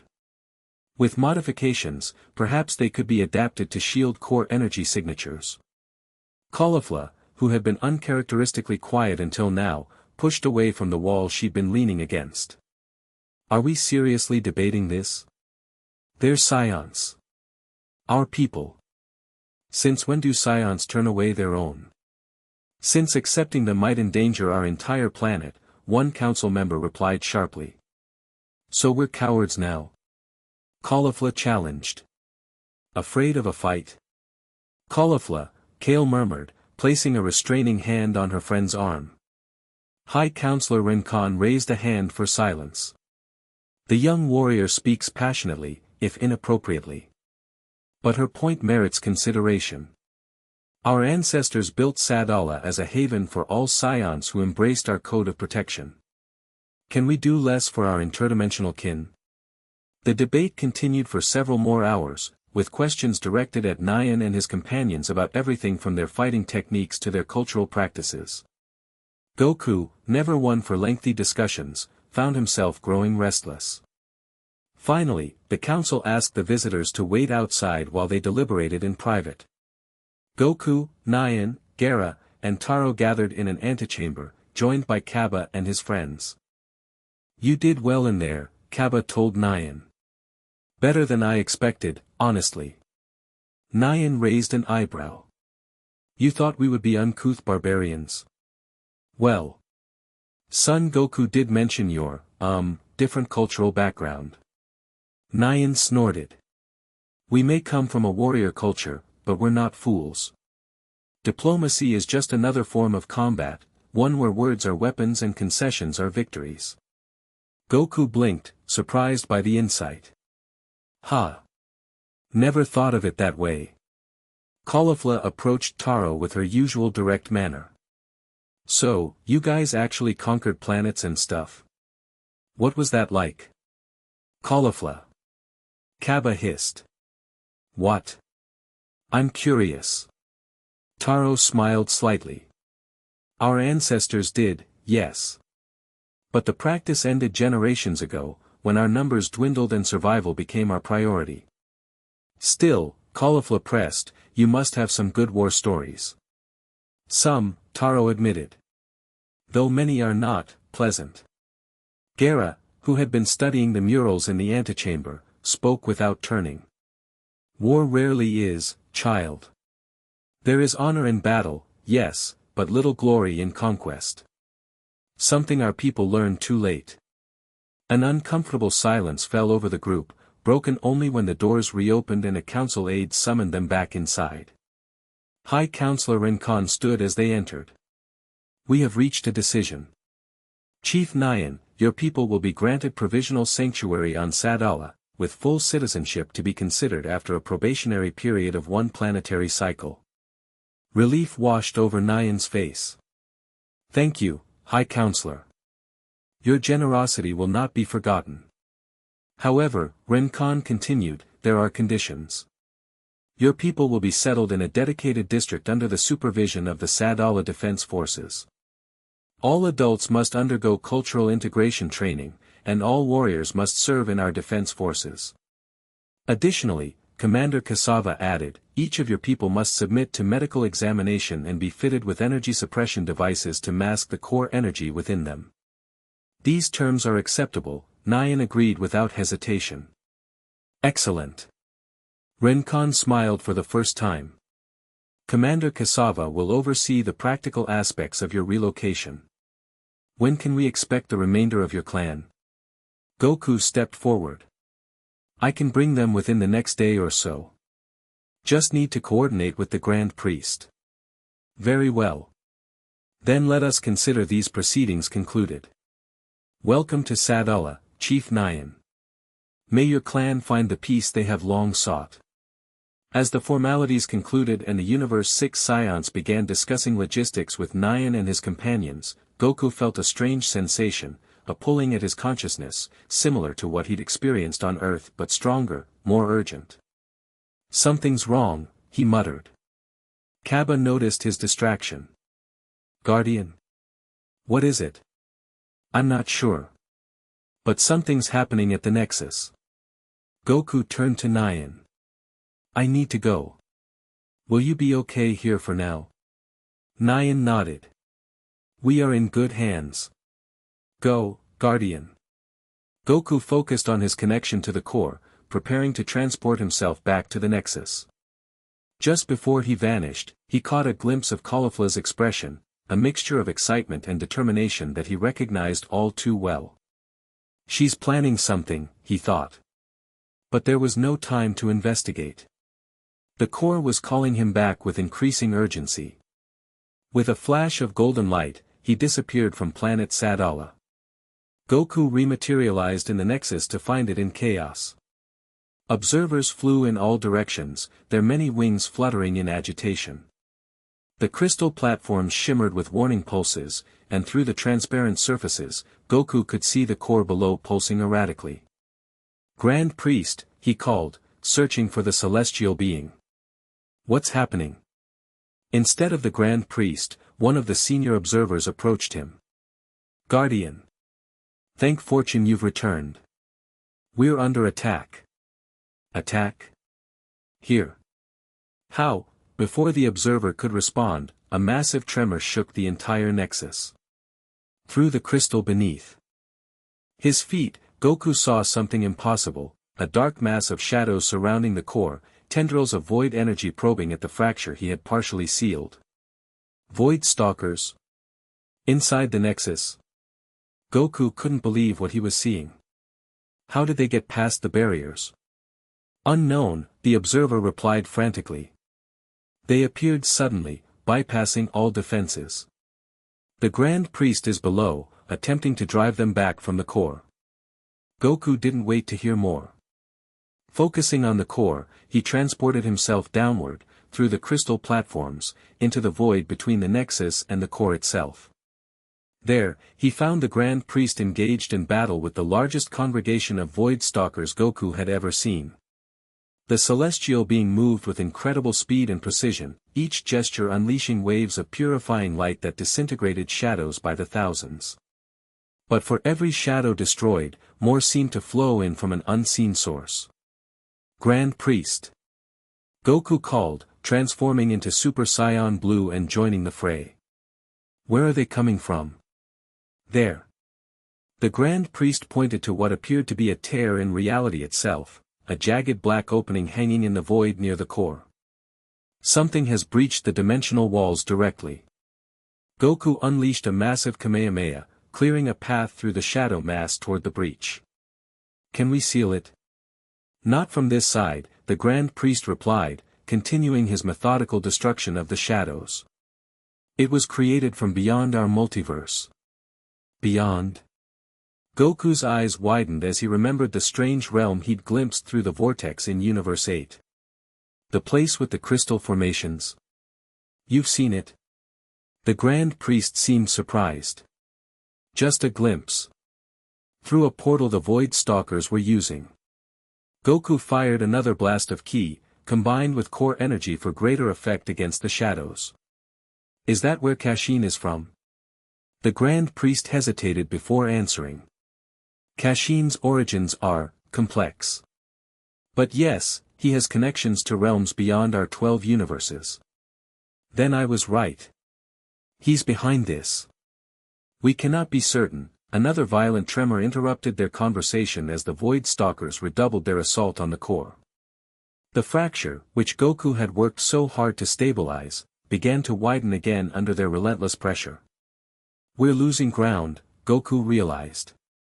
There are too many of them. The Grand Priest's normally serene expression showed a flash of genuine concern. If the core fractures completely. I know. Goku took a deep breath, making a decision. I need to go in again. Into the core. Protect it from the inside while you deal with the shadows out here. Guardian, no. The strain nearly destroyed you last time, and that was with a smaller fracture. Got any better ideas? Goku challenged. Because I'm open to suggestions. The Grand Priest was silent for a moment. Then, there may be another way. The Universe 8 Science, their core energy. If we could channel it, amplify it. They're not here, Goku reminded him. They're on Sadala in Universe 6. Then bring them back. Their combined energy might be enough to seal the breach from our side. Goku hesitated. He'd just gotten the Scions safely settled after promising them sanctuary. Bringing them back to the Nexus would put them directly in harm's way. There must be another option, he insisted. As if in answer to his unspoken plea, a new disturbance rippled through the void, not threatening this time, but familiar. A tear in reality appeared, different from the breach the Void Stalkers were using. Through it stepped Whis, and beside him, Vegeta. Kakarot. Vegeta called out, taking in the chaotic scene with wide eyes. What the hell have you gotten yourself into now? Vegeta. Goku couldn't believe what he was seeing. How did you? No time for that, Whis interjected, his usual cheerful demeanor replaced by urgent focus. We felt the disturbance all the way in Universe 7. Lord Beerus sent us to investigate. And I insisted on coming along, Vegeta added, already powering up to Super Saiyan Blue. Figured you'd need help, as usual. Despite the dire circumstances, Goku felt a grin spread across his face. Your timing's perfect. We need to drive these shadows back from the core. Vegeta assessed the situation with a tactical eye. The breach is the source. We need to close it. Easier said than done, the Grand Priest called over to them. It was open from the other side. Whis twirled his staff, creating a barrier that pushed back a wave of shadows. Perhaps not. If we combine our powers, a god of destruction's energy, core energy, and celestial energy, we might generate enough force to seal it temporarily. Worth a shot, Goku agreed. Vegeta, you and I will clear a path to the breach. Whis and the Grand Priest can work on sealing it. Vegeta smirked. Just like old times, Kakarot. Try to keep up. The two Scions launched themselves into the shadow mass, fighting back-to-back as they had done so many times before. Goku with his core-enhanced ki, Vegeta with his raw destructive power, they tore through the Void Stalkers with practiced efficiency. So this is your new job? Vegeta shouted over the chaos of battle. Playing guardian to a glowing orb? It's more complicated than that, Goku replied, firing a rapid series of energy blasts. That glowing orb is what keeps everything in existence. Humph, typical. You always did aim too high. They fought their way closer to the breach, which pulsed and widened with each new wave of shadows pouring through. We need to hold this position. Goku called to Vegeta. Give Whis and the Grand Priest time to work. Behind them, the two celestial beings had taken up positions equidistant from the breach. Their staffs glowed with intense light as they began an intricate ritual, streams of energy flowing between them. The Void Stalkers, sensing the threat to their entry point, converged on the four defenders with renewed fury. Goku and Vegeta found themselves completely surrounded, fighting on all sides to keep the shadows at bay. There are too many. Vegeta growled, his energy reserves beginning to deplete from the constant output. Just a little longer. Goku encouraged. They're almost ready. Indeed, the energy field being generated by Whis and the Grand Priest was growing, a sphere of pure white light expanding outward toward the breach. But as it approached the jagged tear in reality, resistance increased, something on the other side was pushing back, trying to keep the breach open. It's not working. Whis called out, strain evident in his voice. There's a counterforce. Goku made a split-second decision. Vegeta. Hold them off for a moment. What are you? But Goku had already closed his eyes, reaching deep into his connection with the core. Golden energy surged around him as he activated the aspect projection technique the Grand Priest had taught him. This time, instead of projecting into different universes, he focused all his projections toward a single point, the breach itself. 3 golden Goku aspects materialized directly in front of the tear in reality, each pulsing with core energy. Now, all 4 Gokus shouted in unison. The aspects thrust their hands into the breach, pushing outward with all their strength while simultaneously channeling core energy to reinforce Whis and the Grand Priest's sealing ritual. For a moment, nothing happened. Then, with a sound like reality itself screaming, the breach began to close. Through the narrowing gap, Goku caught a fleeting glimpse of that alien realm beyond, crystal spires, angular structures, and standing among them, a familiar figure with silver hair and eyes. Kashin. Their gazes met across dimensions. Kashin's expression shifted from surprise to cold fury. He raised his hand, silver energy gathering at his fingertips. But before he could strike, the breach sealed with a thunderous boom, the backlash of energy sending everyone, Goku, his aspects, Vegeta, Whis, and the Grand Priest, flying backward. With their entry point closed, the remaining Void Stalkers began to dissipate, some fleeing into the void between universes, others simply dissolving as their connection to their source was severed. Goku reabsorbed his aspects, the strain of the technique leaving him dizzy and disoriented. Vegeta caught him before he could fall. Easy, Kakarot, the Scion Prince muttered. I didn't come all this way just to watch you collapse. Thanks, Goku managed a weak grin. Nice of you to drop by. Don't get used to it. Bulma's been unbearable since you left, keeps saying how quiet it is without you around to break things. Whis and the Grand Priest approached, both looking drained but satisfied. A temporary solution, the Grand Priest cautioned. The breach will reform eventually, though it will take time. But we've bought ourselves a respite, Whis added. And confirmed the source of our troubles. Goku nodded grimly. Kashin. I saw him on the other side. As did I, the Grand Priest acknowledged, his expression troubled. It seems your suspicions were correct, Guardian. Kashin has betrayed his oath to the Nexus. But why? Goku asked.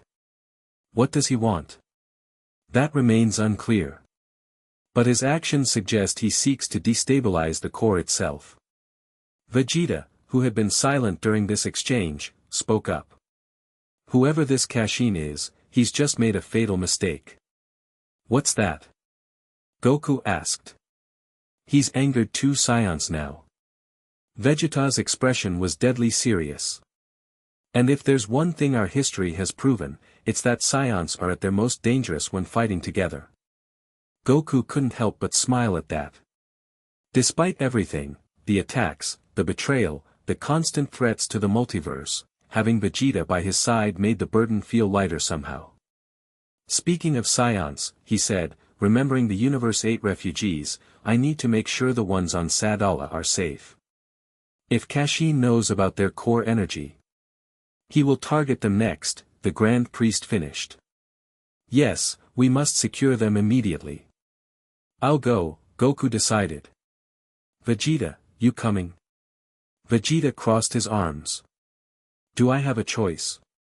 You always have a choice, buddy. But I could use your help. Fine. But you owe me an explanation for all of this.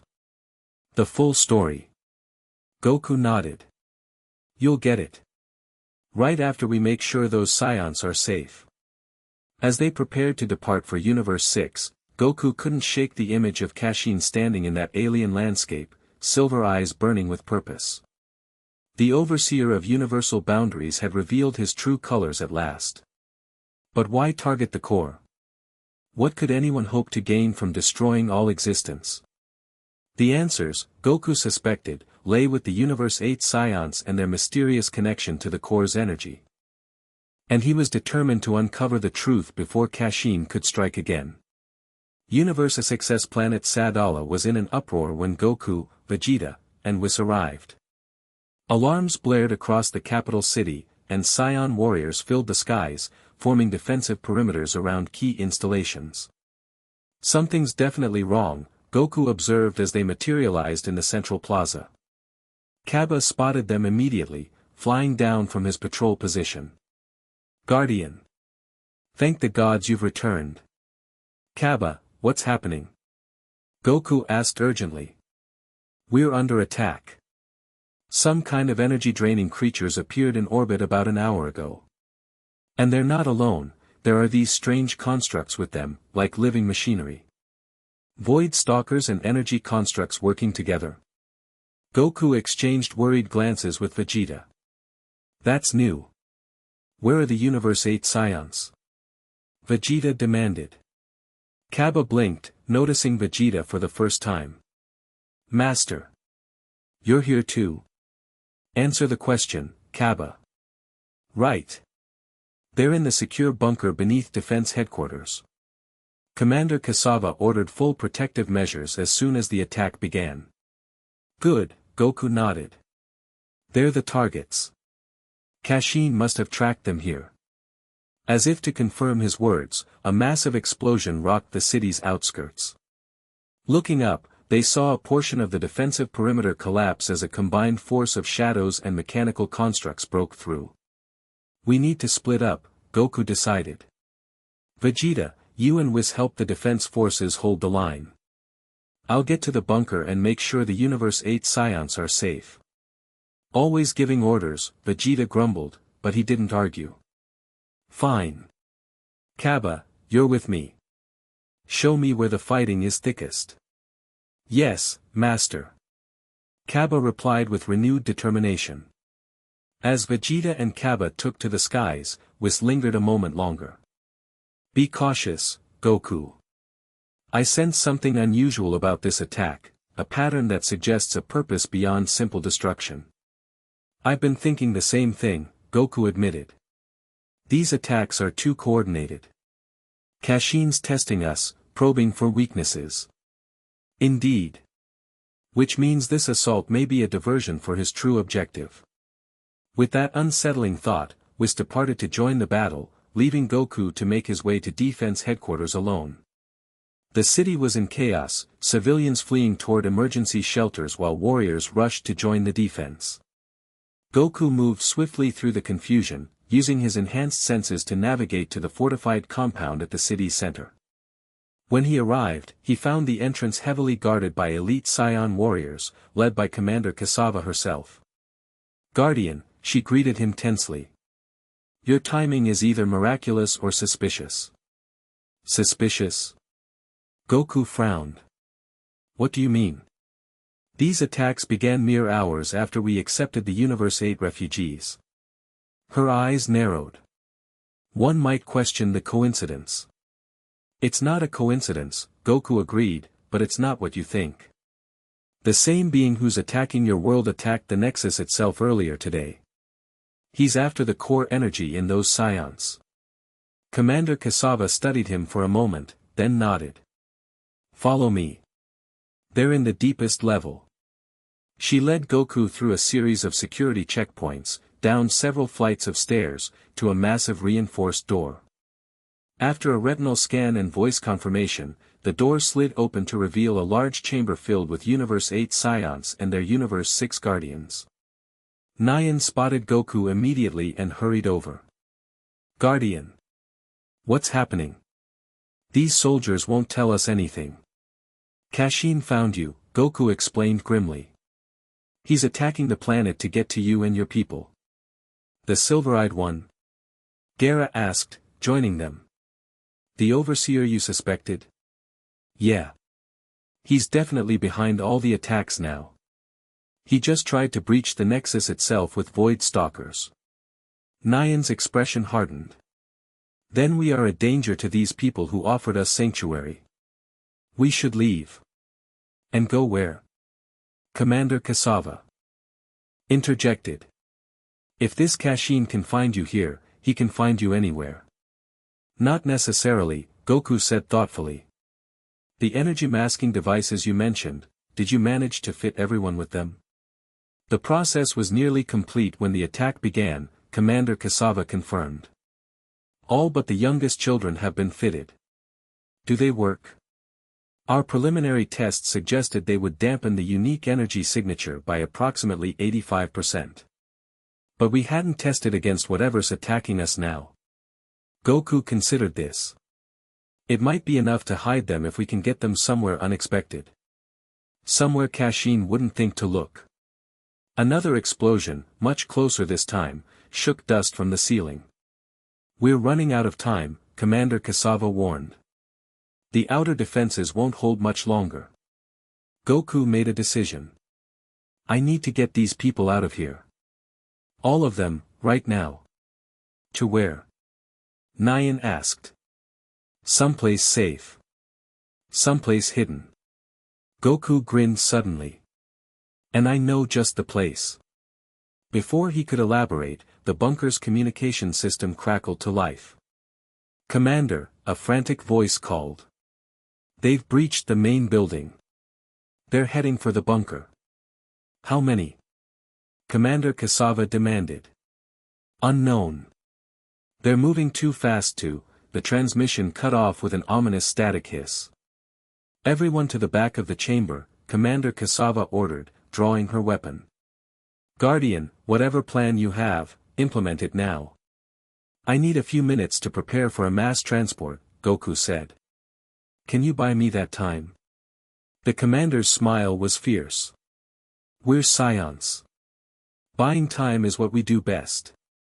As the Universe 6 warriors took up defensive positions around the bunker entrance, Goku gathered the Universe 8 Saiyans in the center of the room.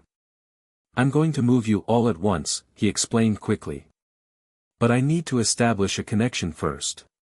Where are we going? A child asked, eyes wide with fear and excitement. It's a surprise, Goku winked. But trust me, it's cool. He closed his eyes, focusing on his connection to the core. Mass teleportation was difficult enough with instant transmission. Moving nearly 100 people between universes would require careful manipulation of dimensional anchors. But there was a place, a world he'd visited briefly during his training with the Grand Priest.